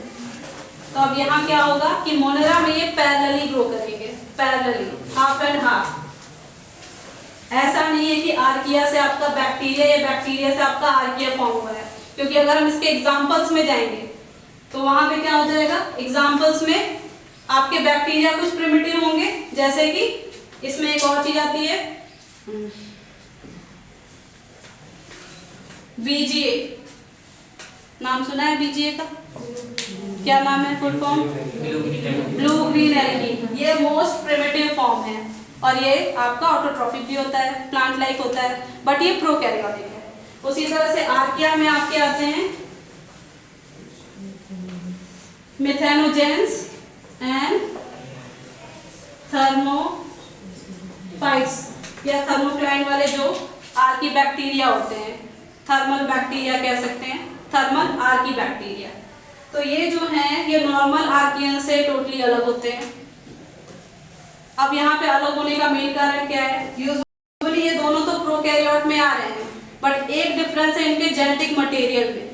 एक में नॉर्मली क्या होगा, आपका थ्रेड लाइक होगा क्रोमोसोम, जिसे हम डीएनए स्ट्रैंड कहते हैं, ठीक है, along with the extra chromosomal DNA, जिसे हम प्लाज्मिड कहते हैं, ठीक है, वो भी इसमें प्रेजेंट है, सब में प्रेजेंट है। डिस्टिंक्ट क्या बनाता है, presence of histone. Archaean genetic material में कुछ ऐसे एग्जांपल्स हैं जिनके जेनेटिक मटेरियल में हिस्टोन्स प्रेजेंट होते हैं, ठीक है, इसीलिए आर्किया को बैक्टीरिया में इंक्लूड नहीं किया गया है, इसको अलग कर दिया गया है। ऑल्दो ये माना जाता है कि आर्किया से बैक्टीरिया, देन बैक्टीरिया में मोनेरा पूरा इंक्लूडेड है, फिर आपका प्रोटिस्टा है, फिर फर्दर बाकी सब अलग से निकले हैं, ठीक है, क्लियर है। नेक्स्ट आते हैं सिक्स किंगडम क्लासिफिकेशन में। यहाँ पे आपने बुक में अगर कहीं देखा होगा तो उसमें इसको 3 मेन कैटेगरीज में डिवाइड कर दिया है, archaea, bacteria and eukarya. Then further उसको डिवाइड करेंगे तो 3 में डिवाइड हो जाएगा। हो गया ना टोटल 6? बनाइए जरा खुद से। फाइलोजेनेटिक ट्रेंड याद रखिएगा, कौन कहां से अटैच होगा, क्योंकि आपके बुक में डायग्राम है।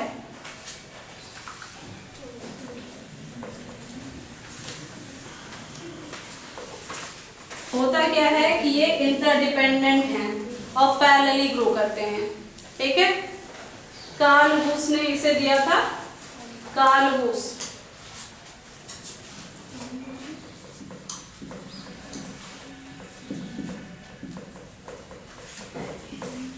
1998 में कार्लूस ने दिया था 6 किंगडम क्लासिफिकेशन, ठीक है। और इसमें ये बताया गया है कि अगर हम फाइलोजेनेटिक ट्रेंड को देखें तो जितने भी हमारे यहाँ पे डोमेन बनते हैं they all are free from each other, वो पैरेलली ग्रो किए हैं, पैरेलली ओरिजिनेट हुए हैं, कोई किसी पे ओवरलैप नहीं हो रहा है। हाँ कुछ ऐसे हो सकते हैं वो इंटरमीडिएट फेजेस के होते हैं, जैसे यूग्लिना हो गया, जैसे फंजाई वेब, तो उसका कुछ कैरेक्टर ऐसा है जो प्लांट जैसा है, कुछ है एनिमल जैसा है, बट उसको भी डिस्टिंक्ट अलग डोमेन में रखा गया है। तो हम स्टार्ट कहाँ से करेंगे? आर। तो बस एक ही पॉइंट बनाना है कि आपको यहाँ पे ऐसे ही बनाना है। ये हो गया आपका यू बैक्टीरिया, ये हो गया आर्किया, और यहाँ हो जाएगा यूकैरिया। यूकैरिया फर्दर फिर 3 डिस्टिंक्ट डिफाइंड डोमेन में अलग हो जाएगा, ठीक है। फंजाई हो गया, एनिमल हो गया और प्लांट हो गया। तो ये सब के सब डिस्टिंक्ट हैं। इनके अकॉर्डिंग क्या है, फाइलोजेनेटिक ट्रेंड में अगर देखा जाए तो यहाँ पे कुछ ऐसे प्रिमिटिव सेल्स थे जिसके थ्रू ये सारे के सारे ओरिजिनेट हुए हैं। कार्लूस ने बस यही बताया था। अब यहाँ पे आपको करना क्या है, यू बैक्टीरिया या ट्रू बैक्टीरिया, उसके बारे में कुछ पढ़ना है। और पढ़ना क्या है, मोड ऑफ न्यूट्रिशन पढ़ना ही पढ़ना है। टाइप ऑफ सेल में आप ये पढ़ सकते हो कि जो भी सेल के टाइप हैं on the basis of presence and absence of flagella, ये हो सकता है, लोकोमोशन के बेसिस पे हो सकता है। और सेल वॉल तो सबको ही पता है, बैक्टीरियल सेल वॉल सब में सेम होती है लगभग, जब तक कि हम उसे स्टेन के बेसिस पे डिवाइड ना करें, ठीक है। ग्राम स्टेनिंग सबने सुनी है, Gram staining, Gram positive and Gram negative. Gram positive और ग्राम नेगेटिव बैक्टीरिया में डिफरेंस,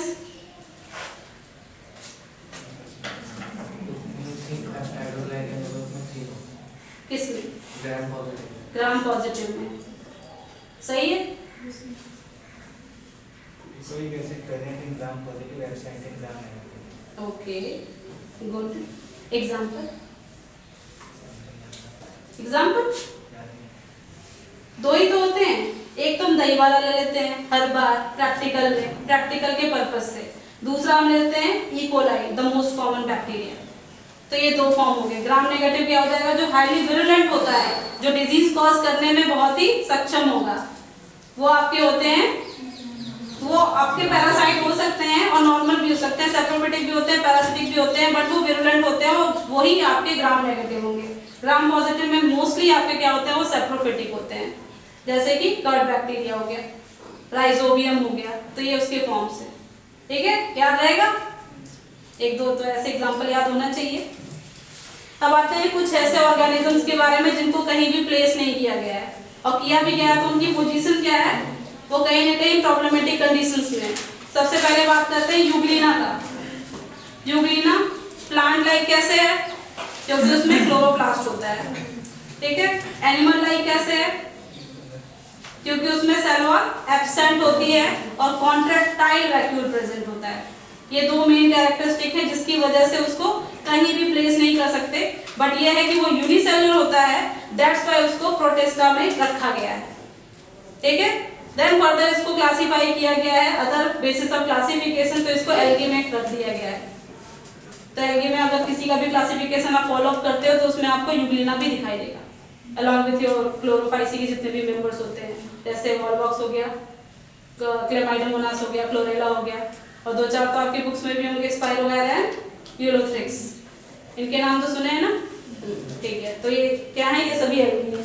दूसरा फंजाई की जो पोजीशनिंग है वो भी अभी अलग ही है, उसकी भी पोजीशन ठीक से नहीं है यहाँ पे। क्यों? क्योंकि उसमें जो कैरेक्टरिस्टिक है, अगर हम सेल वॉल को देखें तो जो सेल वॉल में कैरेक्टरिस्टिक है chitinous, that is also modified form of cellulose, बस उसमें नाइट्रोजन या अमाइन ग्रुप ही तो जुड़ा है, बाकी सारे फीचर्स उसके सेम होते हैं। एक फीचर है जिसकी वजह से वो प्लांट में नहीं होगा, एब्सेंस ऑफ क्लोरोफिल या क्लोरोप्लास्ट, बस यही है ना।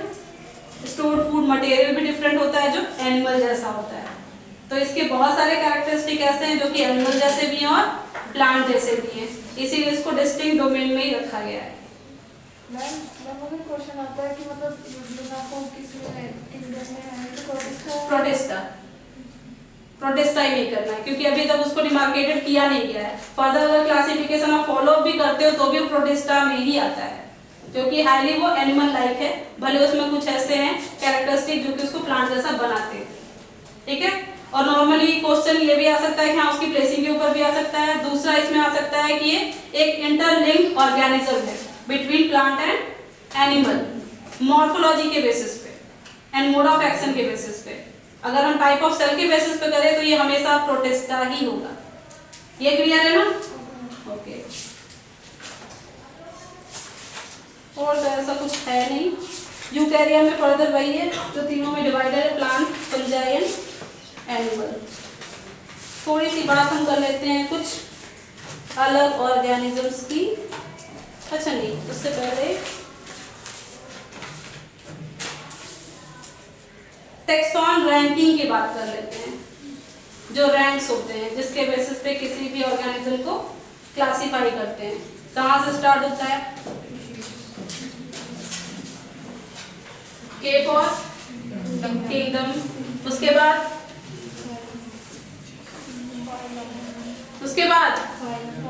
फाइलम आ जाएगा, डायरेक्ट डिवीजन का आ जाएगा, डिवीजन भी तो आएगा, फिर फाइलम।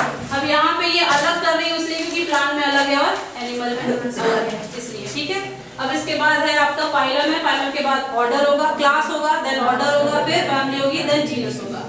तो ये इसका रैंक ऑर्डर है, और ये क्या होता है? From general to the highly specific होता है। तो सीक्वेंस असेंडिंग या डिसेंडिंग ऑर्डर में हमेशा याद रखिएगा।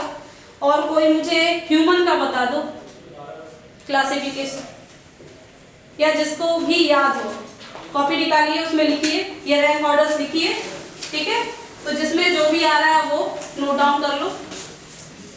Class, order, family, genus, species, kingdom, division और फाइलम, ये प्लांट के लिए है। ठीक है, और एनिमल के लिए क्लास हो गया, ऑर्डर हो गया, फैमिली हो गया, जीनस हो गया और स्पीसीज हो गया। तो आपको जिस भी ऑर्गेनिज्म का याद हो उसका लिखिए।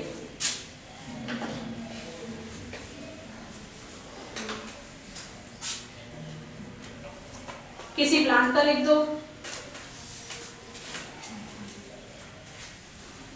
4-5 एग्जांपल्स मैंने आपके बुक में देखे हैं एनसीईआरटी में, जिसमें पोटैटो होता ही होता है, टोमेटो होता ही होता है, फ्रॉग होता है, ह्यूमन होता है, हॉर्स होता है और चीता भी होता है, पैंथर। तो इसमें से जिसका भी आ रहा हो एक बार ट्राई करिए।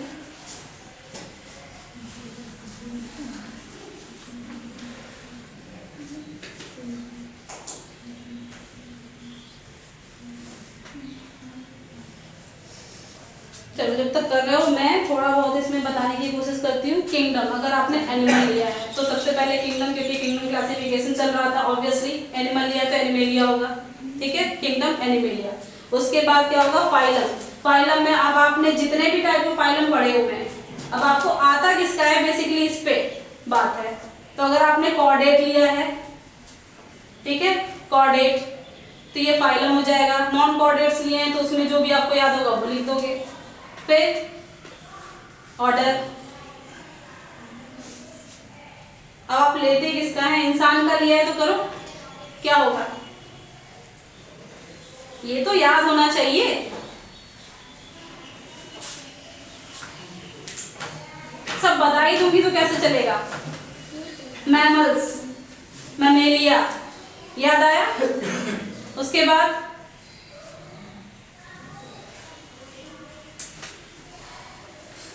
प्राइमेट्स, फिर होमिनिड्स कहते हैं बेसिकली। तो यहाँ पे क्या होगा? पहले एनिमल्स होगा, फिर कॉर्डेट होगा, फिर मैमेलिया होगा। ठीक है, उसके बाद प्राइमेट्स होगा, देन होमिनिड्स होगा, क्योंकि होमिनिड्स में सबसे पहले जावा मानव आया था ना, जावा वाले जो स्पीसीज होते हैं, निएंडरथल होता है, तो जो टाइप्स है वो होमिनिड्स में ही आते हैं। उसके बाद आएगा आपका होमो, देन आएगा सेपियंस। अब क्लियर है? एक तो ये हो गया। किसी प्लांट का कर दो, अनियन का कर दो, सरसों का ही कर दो, ब्रासिका कैम्पेस्ट्रिस, वो तो बुक में है ना। ब्रासिकेसी फैमिली तो होगी ही होगी।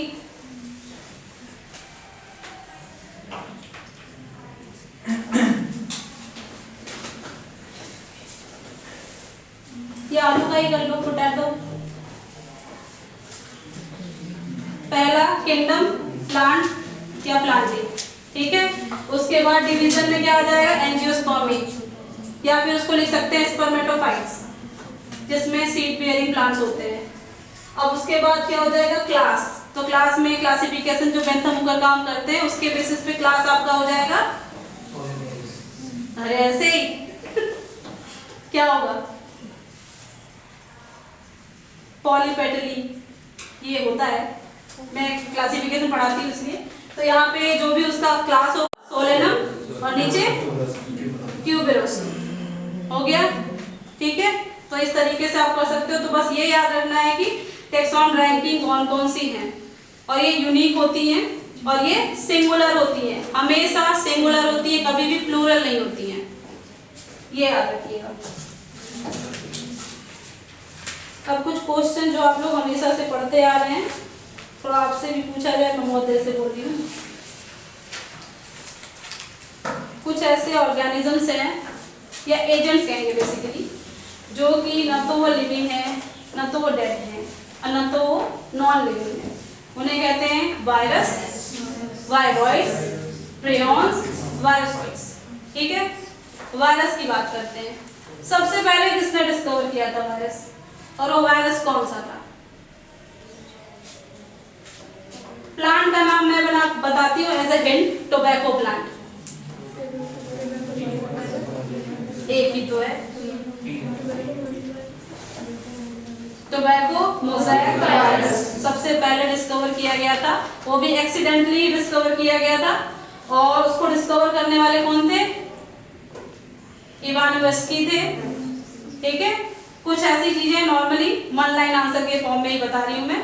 तो जो डिस्कवर थे वो इवानोव्स्की थे, और उन्होंने जो डिस्कवर किया था that is the TMV, tobacco mosaic virus, और होस्ट प्लांट क्या हो जाएगा, टोबैको लीफ, ठीक है। और नेक्स्ट आते हैं, इसमें क्रिस्टलाइजेशन भी किसी ने किया था। यूजुअली आप किसी भी लिविंग बींग्स का क्रिस्टलाइजेशन नहीं कर सकते हो, और यहाँ पे वायरस का पहली बार किया था स्टैनले ने। स्टैनले बुक में सब दिया हुआ है, पर आपको याद करना है, स्टैनले। नेक्स्ट, वायरस जो वर्ड है वो किसने दिया है? क्योंकि इवानोव्स्की की बात करें तो सबसे पहले उन्होंने एक टर्म दिया था, क्योंकि उनका एक्सपेरिमेंट क्या था, एक इन्फेक्टेड लीफ से उन्होंने जूस फॉर्म किया था, फिर उसको किसी फिल्टर पेपर से, ठीक है, P55 समथिंग कुछ फिल्टर पेपर होता है, उससे उन्होंने उसको मतलब छाना था। उसके बाद फिर उससे दूसरे प्लांट को उन्होंने इन्फेक्ट करने की कोशिश की, और सेम प्लांट में इन्फेक्शन कॉज हो गया। तो यहाँ पे उन्होंने एक टर्म दिया था कि जो लिक्विड है that is responsible for the formation और क्या कहते हैं, हाँ, formation of disease in different plant. तो अब ये बताइए कि वो जो टर्म था वो क्या था? कॉन्टेजियम,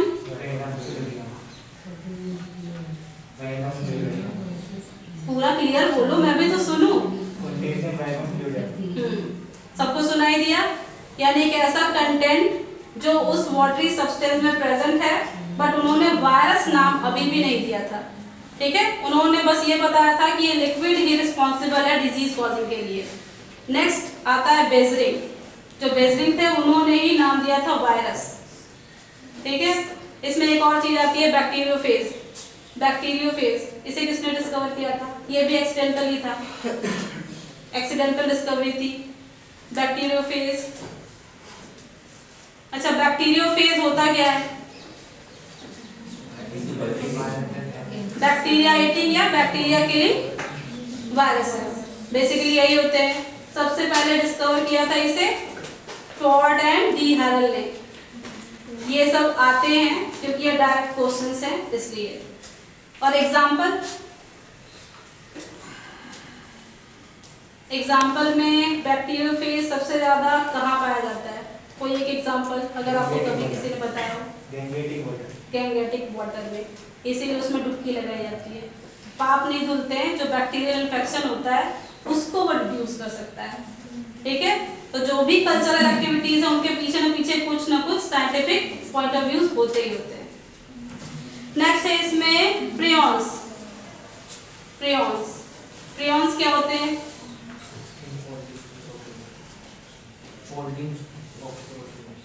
प्रोटीन पार्टिकल्स होते हैं, जिसे हम इन्फेक्शियस प्रोटीन कहते हैं, IPP करके इसका नाम दिया जाता है। अब इसमें इंपॉर्टेंट क्या है, ये इन्फेक्शियस भी हैं, ये होस्ट में डिजीज भी कॉज करते हैं, और बेसिकली ये आपके किस में डिजीज कॉज करेंगे? एनिमल्स में करते हैं, जिसमें आपने कभी नाम सुना होगा वायरस जनरेटेड। वायरस जनरेटेड इसलिए क्योंकि पहले वायरस उसमें डिजीज कॉज करेगा, देन फर्दर ये सेकेंडरी सिम्टम्स उसमें कॉज करते हैं, जिसे हम कहते हैं इंसेफेलाइटिस। नाम सुना है इंसेफेलाइटिस, जिसे नॉर्मली हम कहते हैं मैड काउ डिजीज। एक दो नाम याद रखने जरूरी हैं, बाकी क्या है और कैसे वर्क करता है वो इम्पोर्टेंट है इसमें। अब हम बात करते हैं वायरॉइड्स की। वायरॉइड्स, यहाँ पे ये इम्पोर्टेंट है, वायरॉइड्स एंड वायरसॉइड्स, ये दोनों लगभग एक जैसे होते हैं और ये डिपेंडेंट होते हैं। अब मेरा क्वेश्चन ये है कि ये डिपेंडेंट होते हैं, मैं बता दे रही हूँ कि किस चीज के लिए होते हैं, और ये किस पे होते हैं ये आप बताओगे। ये डिपेंडेंट होते हैं रिप्रोडक्शन के लिए और डिजीज कॉज करने के लिए, ठीक है। अब ये डिपेंड किस पे होते हैं? होस्ट पे नहीं होते हैं। एक और हिंट, इसमें अपना कोई प्रोटीन कोड नहीं होता है।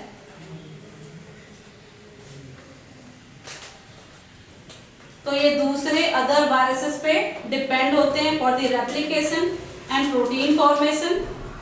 इसका सबसे अच्छा एग्जांपल है हेपेटाइटिस डी, जो कि यूजुअली कॉमन नहीं होता है।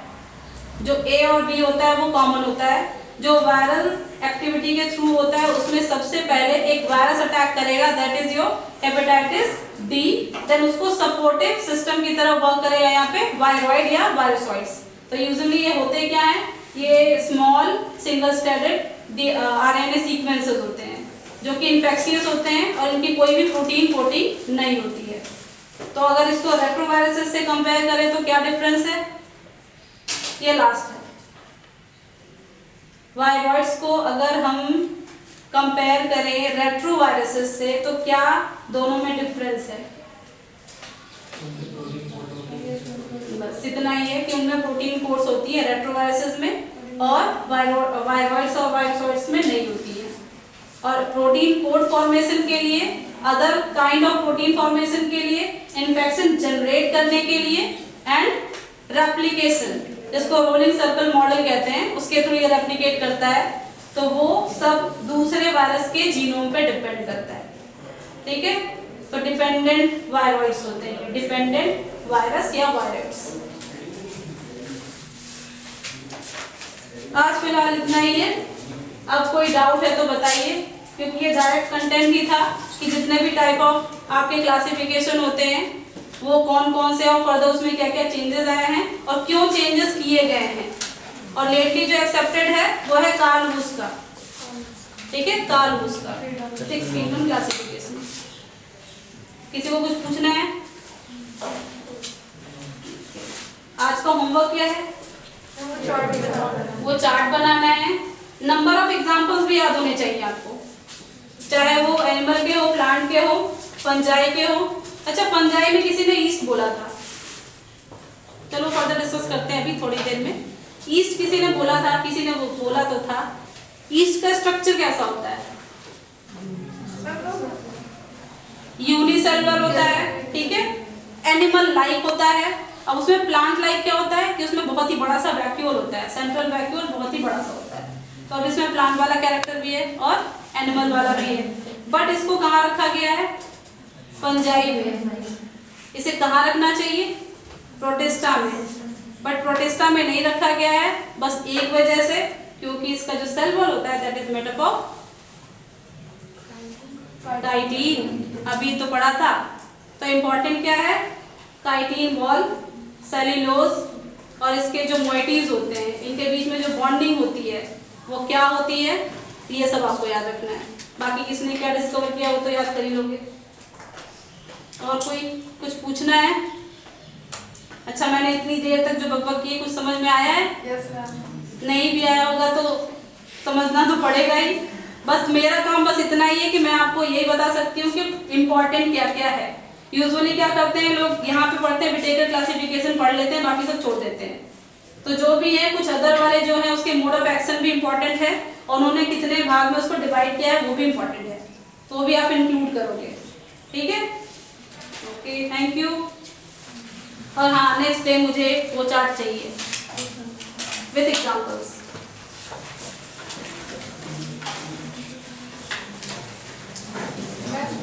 यस, नीट प्रिपरेशन की ऐसे मैंने अभी कोई बुक तो देखी नहीं है, मतलब बुक तो देखी, मैंने नाम नहीं देखा है। एक्चुअली उसमें जो कंटेंट है, मेन ये है कि आपका जो सिलेबस है उसमें आपका फोटेज है किसमें बहुत अच्छा, ठीक है, और जो कंटेंट आपका जो सिलेबस है वो किसी बुक, ठीक है। और फिजिक्स किसका बहुत अच्छा है, स्ट्रॉन्ग वाला, स्ट्रॉन्ग फिजिक्स। किसी का अच्छा नहीं, सबका बेकार ही है। मार्क्स कितने आने चाहिए, अच्छा क्वेश्चन कितने आते हैं पहले ये बता दो। 45, 45 एंड 90, ठीक है। 90 आउट ऑफ 90 तो हो ही जाएगा 100%। मैं तो यही सोचती हूँ, होना भी चाहिए, क्योंकि अगर उसमें कम हो गया तो मेरिट से आप बाहर जाएंगे, ये आपकी गलती है उसी के बेसिस पे। और हाई अप होने के लिए फिजिक्स और केमिस्ट्री चाहिए होता है। सबसे ज़्यादा हेल्प करता है केमिस्ट्री, उसके बाद हेल्प करता है फिजिक्स। और फिजिक्स में भी कोशिश ये करनी चाहिए जो थियरी और क्या कहते हैं प्रिंसिपल बेस्ड जो क्वेश्चंस होते हैं, जिसके मतलब कि रीजंस होते हैं कि ऐसा क्यों है वैसा क्यों है, वैसे क्वेश्चन आपको पुट करने चाहिए रेदर देन कैलकुलेशन। क्योंकि हम हमेशा कैलकुलेशन में गलती करते हैं और हमें डेरिवेटिव्स याद नहीं होते हैं कि जो फॉर्मूला होते हैं उसके डेरिवेटिव्स में कहाँ कैसे पुट ऑन करेंगे कि जल्दी इसको कैलकुलेट कर सकें। तो कोशिश ये करनी है कि अगर कैलकुलेशन बहुत अच्छा है और आपको चीज़ें भूलती नहीं है, रिकॉल हो जाती हैं एट ए टाइम, तो आप कैलकुलेशन वाले क्वेश्चन कर लो, ठीक है। बाकी कुछ ऐसे चैप्टर्स हैं जिससे कि क्वेश्चंस हमेशा ही आते हैं। कोई मुझे बताएगा कौन कौन से वो चैप्टर्स इंपॉर्टेंट हैं? याद है ना चैप्टर्स, बताइए। फिजिक्स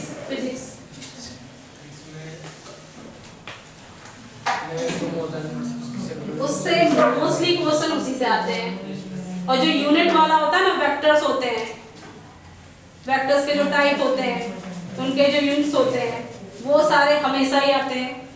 तो जिसमें मतलब आपका फोटे होना चाहिए कि बस पढ़ा नहीं कि उसका आंसर आ जाना चाहिए, इस तरीके का कैलकुलेशन माइंड में रखना चाहिए हमेशा। और क्या है, लेंस वाला, लाइट, उसके क्वेश्चंस भी आते हैं। तो कुछ जो इनिशियली जो चैप्टर्स हैं 4-5, उससे सबसे ज़्यादा क्वेश्चंस आते हैं। ग्रेजुअली आपका जो इलेक्ट्रिसिटी वाला है और बाकी जो अदर टाइप्स होते हैं, तो एप्लीकेशंस के क्वेश्चन आएंगे और कैलकुलेशन बेस्ड आते हैं। उसमें थियरी कभी कभार ही पूछता है बेसिकली।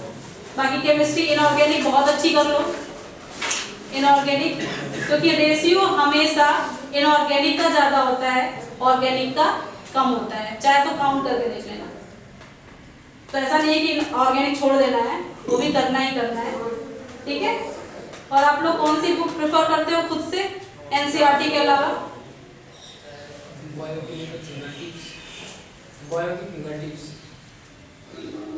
सही है, वो भी तो सही है। आई थिंक वही बुक है जिसका मैंने कंटेंट देखा हुआ है, तो वो सही भी है।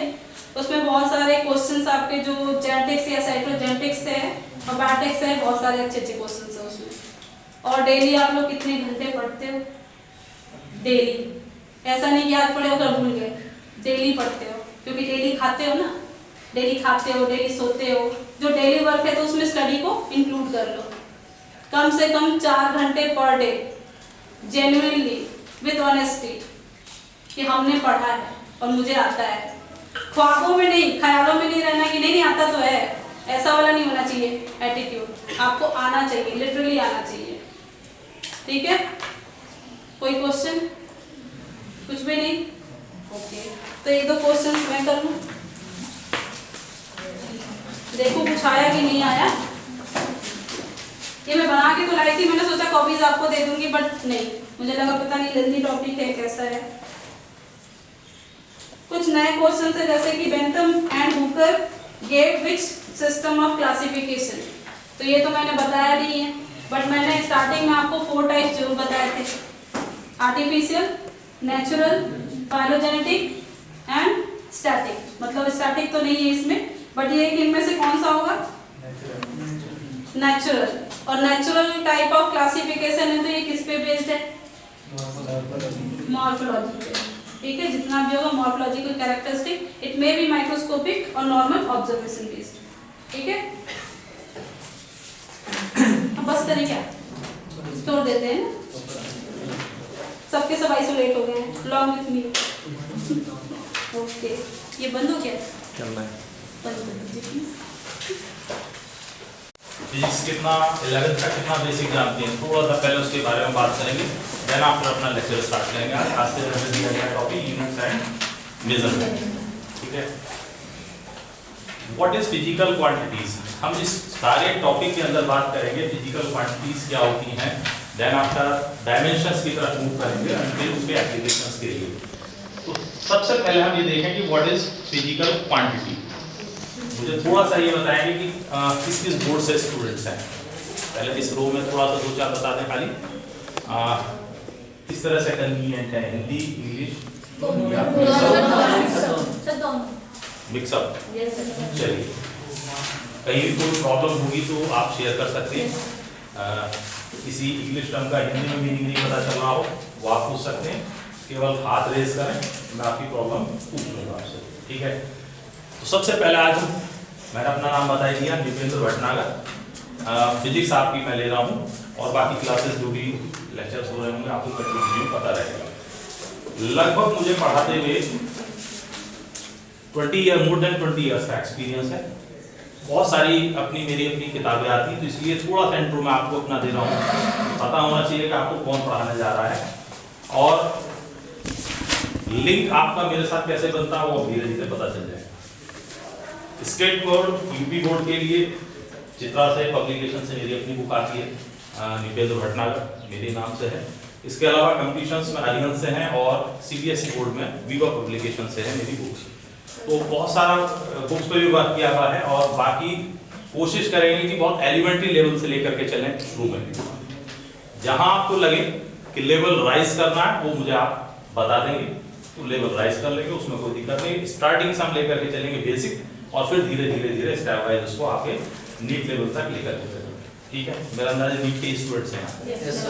ठीक है, चलिए आज स्टार्ट करते हैं। सबसे पहला टॉपिक हम जो हमें आज का लेक्चर मिला है यूनिट्स एंड मेजरमेंट।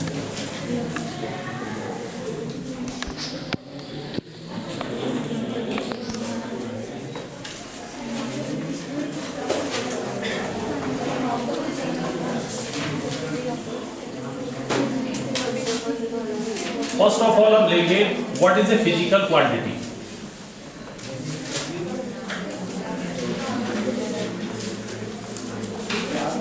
बहुत सारे वर्ड हम इस्तेमाल करते हैं,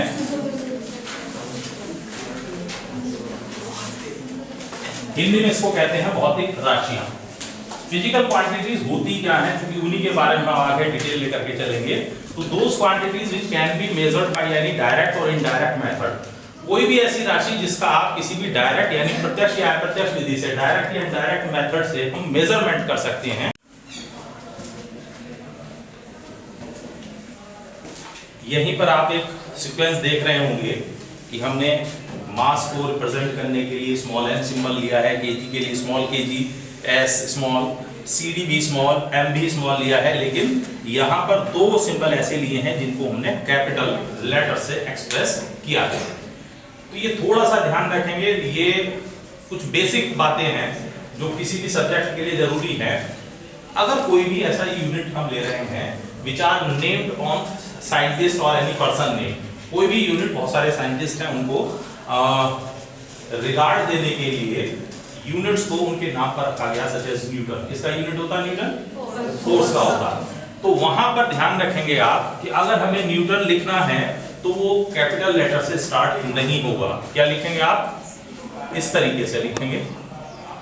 मान लीजिए हम लिखना है 10 न्यूटन, तो it should be written as 10 newton. अगर इसको सिंबल में रिप्रेजेंट करना चाहता तो हम लिखेंगे 10 n कैपिटल। लेकिन अगर आपने कहीं ये लिख दिया तो दिस इज रॉन्ग मेथड, ये एक्सेप्ट नहीं होगा। जब आप कैपिटल लेटर से न्यूटन को स्टार्ट कर रहा है, इट मींस ये साइंटिस्ट का नेम है। और न्यूटन कौन है? सिंगल पर्सन, वो अकेला ही हो सकता है, it can not be 10, 5, 3 something. तो जब भी इसको ध्यान रखेंगे, कई बार स्टूडेंट्स ध्यान नहीं देते, लेकिन ये बेसिक पार्ट है, बहुत एलिमेंट्री चीज है कि whenever you are writing unit, जब भी आप यूनिट लिख रहे हैं तो उसको आप कैपिटल लेटर से नहीं लिखेंगे। लेकिन अगर उसका सिंबल यूज कर रहे हैं, न्यूटन को केवल हम सिंबल फॉर्म में रिप्रेजेंट कर रहे हैं, तो साइंटिस्ट नेम जो भी हैं उनको आप कैपिटल लेटर लिखेंगे। सच एज हम कहते हैं कि किसी वायर में 10 एम्पियर का करंट फ्लो हो रहा है, तो वी कैन राइट 10 एम्पियर, या हम लिख सकते हैं 10 एम्पियर, लेकिन आप 10 एम्पियर इस तरह से नहीं लिखेंगे, ठीक है? तो ये सब जगह आप फॉलो करेंगे। जैसे यहाँ पर लिया है केल्विन, साइंटिस्ट नेम पर बेस्ड है, सिंबल में आप के लिखेंगे, अगर पूरा लिखना चाहते हैं तो स्मॉल के से ही स्टार्ट आपको करना होगा। तो ये था सबसे पहली हमारी फंडामेंटल क्वांटिटीज। बहुत सारी क्वांटिटी, हजारों से ज्यादा क्वांटिटीज हमारे पास आती है, तो उनको मेनली हमने जो कैटेगरी दी गई है वो सेकंड कैटेगरी आती है व्युत्पन्न राशि या ड्राइव्ड क्वांटिटीज। तो सेकंड कैटेगरी आती है व्युत्पन्न राशियां और called derived quantities.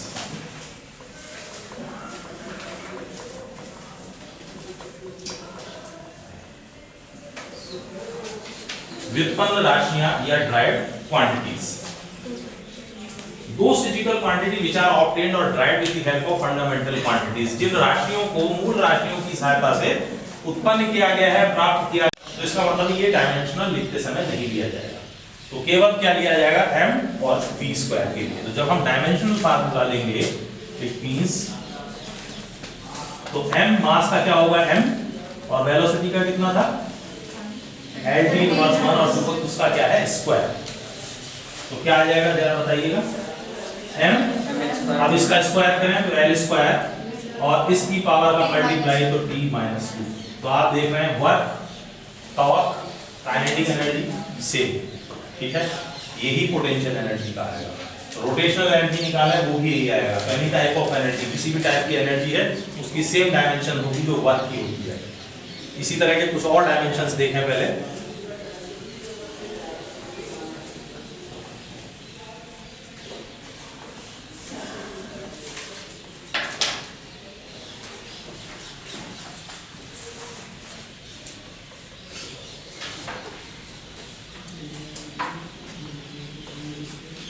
Stress,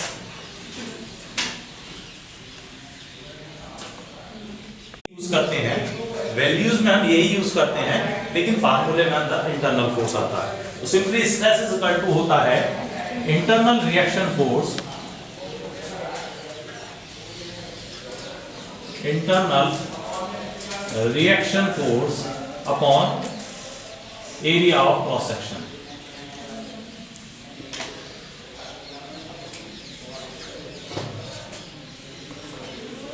force है तो फोर्स का डायमेंशन क्या होगा? m l t इनवर्स 2, और एरिया का होगा l स्क्वायर। तो डायमेंशन क्या आ जाएगी? m l inverse 1 t inverse 2। तो इससे पहले अभी हमने निकाली थी प्रेशर की डायमेंशन। अगर प्रेशर की डायमेंशन देखें तो यही आ रही थी m l inverse 1 t inverse 2। तो इसका मतलब प्रेशर और स्ट्रेस की डायमेंशन कैसी है? सेम। नेक्स्ट देखिएगा डायमेंशन स्ट्रेन। इसे हम हिंदी में कहते हैं प्रतिबल, और स्ट्रेन को कहते हैं विकृति। फ्रैक्शनल चेंज, किसी भी प्रॉपर्टी में जो फ्रैक्शनल चेंज होता है उसको हम स्ट्रेन कहते हैं। मान लीजिए लंबाई में चेंज कर रहे हैं तो डेल्टा एल लंबाई में change upon initial length, volume में होना तो डेल्टा बी अपॉन बी, तो उसको हम कहते हैं फ्रैक्शनल चेंज को विकृति, ठीक है? तो स्ट्रेन इज इक्वल टू आता है, हम ले रहे हैं लेंथ से, तो delta L upon L, change in length upon original length. तो लेंथ का क्या होगा डायमेंशन? एल, और ये भी लेंथ है तो इसका भी, अब एल से एल क्या हो जाना चाहिए? कैंसिल। यहां लिखेंगे l की पावर 0, जीरो का मतलब L की पावर जीरो का मतलब 1 हो गया, कोई भी डायमेंशन नहीं है। It means strain is dimensionless quantity. तो हमारे पास ऐसी भी क्वांटिटीज होंगी जिनकी अपनी कोई डायमेंशन नहीं होती, तो वो कहलाएगी डायमेंशनलेस क्वांटिटी। तो स्ट्रेन इज डायमेंशनलेस क्वांटिटी।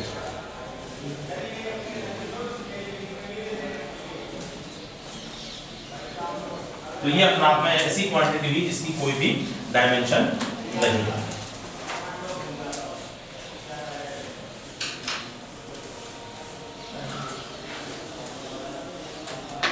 तो नहीं गए?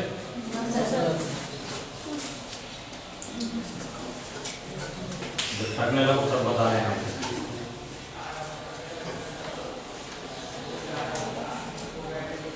नेक्स्ट डायमेंशन लेकर के चल रहे हैं हम,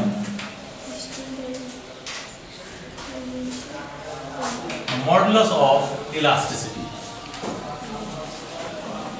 हिंदी में कहेंगे प्रत्यास्थता गुणांक।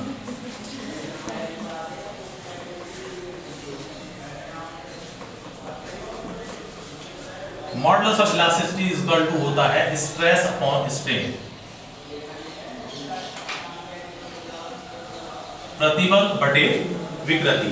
तो ये दोनों डायमेंशंस लिए हैं, इसी से रिलेट करता है। तो modulus of elasticity is equal to stress upon strain. तो स्ट्रेस का डायमेंशन प्रेशर वाला डायमेंशन है, तो प्रेशर की डायमेंशन क्या थी? ml इनवर्स 1 t इनवर्स 2, और स्ट्रेन नो डायमेंशन, तो लिखा जाएगा L0।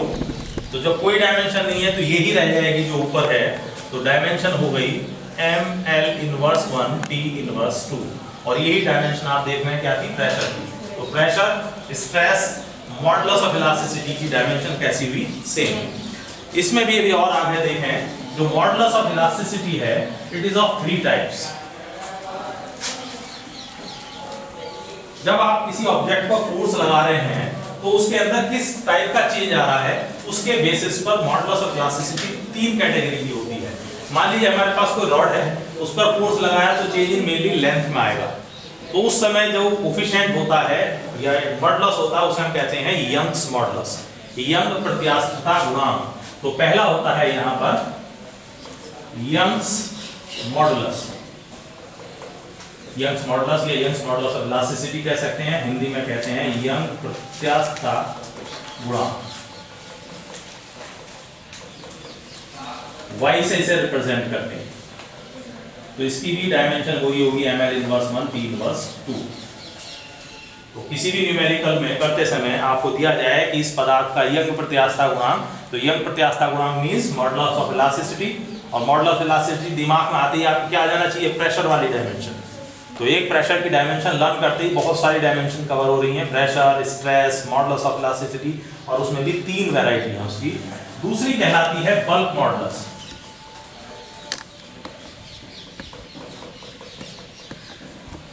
हिंदी में कहते हैं आयतन प्रत्यास्थता गुणांक। आयतन प्रत्यास्थता गुणांक नाम से क्लियर है, जब आप किसी ऑब्जेक्ट पर फोर्स लगा रहे हैं और उसके मेनली वॉल्यूम में चेंज आ रहा है, तब कोफिशिएंट जो कहलाता है वो कहलाता है बल्क मॉडुलस। P से इसे नॉर्मली रिप्रेजेंट करते हैं हम। डायमेंशन इसकी भी सेम होगी ml इनवर्स 1 t इनवर्स 2, वही जो प्रेशर की है। और तीसरी तरीके का जो हमारा मॉडुलस ऑफ इलास्टिसिटी है that is called modulus of rigidity. तो थर्ड है हमारा modulus of rigidity and it is denoted by theta. Symbol पढ़ा होगा, दिस इज कॉल्ड थीटा। तो इसकी भी डायमेंशन वही होगी जो प्रेशर अभी हमने ली है ml इनवर्स 1 t इनवर्स 2। अगर आपने किसी ऐसी ऑब्जेक्ट पर, जैसे कि नाम से स्पष्ट है रिजिड ऑब्जेक्ट, किसी ऐसी ऑब्जेक्ट पर फोर्स लगाया है कि फोर्स लगाने पर ना लेंथ में चेंज आ रहा है ना वॉल्यूम में चेंज आ रहा है, but it is displaced by any angle. जैसे ये है, हमने फोर्स लगाया तो ना तो इसकी लेंथ में चेंज आया ना वॉल्यूम में, केवल ये अपनी पोजीशन से किसी एंगल से इंक्लाइन हो गई। तो ऐसी सिचुएशन में अगर है तो तब हम कहते हैं मॉडुलस ऑफ रिजिडिटी। तो कहीं भी तीनों टर्म्स में से यूज हो, नॉर्मली मॉडुलस ऑफ इलास्टिसिटी बहुत कम जगह मिलेगा न्यूमेरिकल्स में, इसीलिए इन तीनों को बताया गया। यंग्स मॉडुलस मिलेगा, या मॉडुलस ऑफ रिजिडिटी वर्ड मिलेगा, या बल्क मॉडुलस मिलेगा। तो दिमाग बिल्कुल क्लियर एकदम हो जाना चाहिए कि क्या डायमेंशन यूज होनी है, वही जो प्रेशर वाली होती थी। तो खाली एक प्रेशर की डायमेंशन से काफी सारी डायमेंशंस कवर हो गई। ठीक है,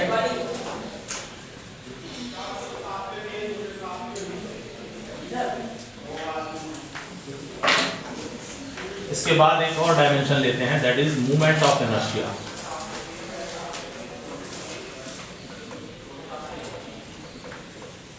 हिंदी में कहते हैं इसको जड़त्व आघूर्ण।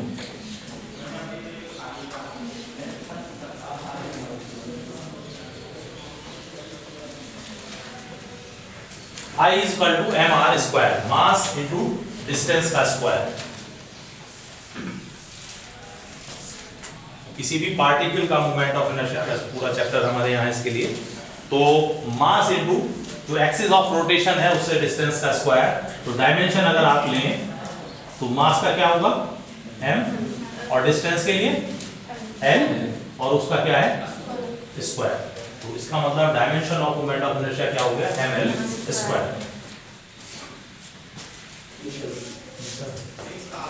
लास्ट एक डायमेंशन और लेके चल रहे हैं, बाकी कल लेकर के चलेंगे। तो लास्ट है हमारा एंगुलर मोमेंटम।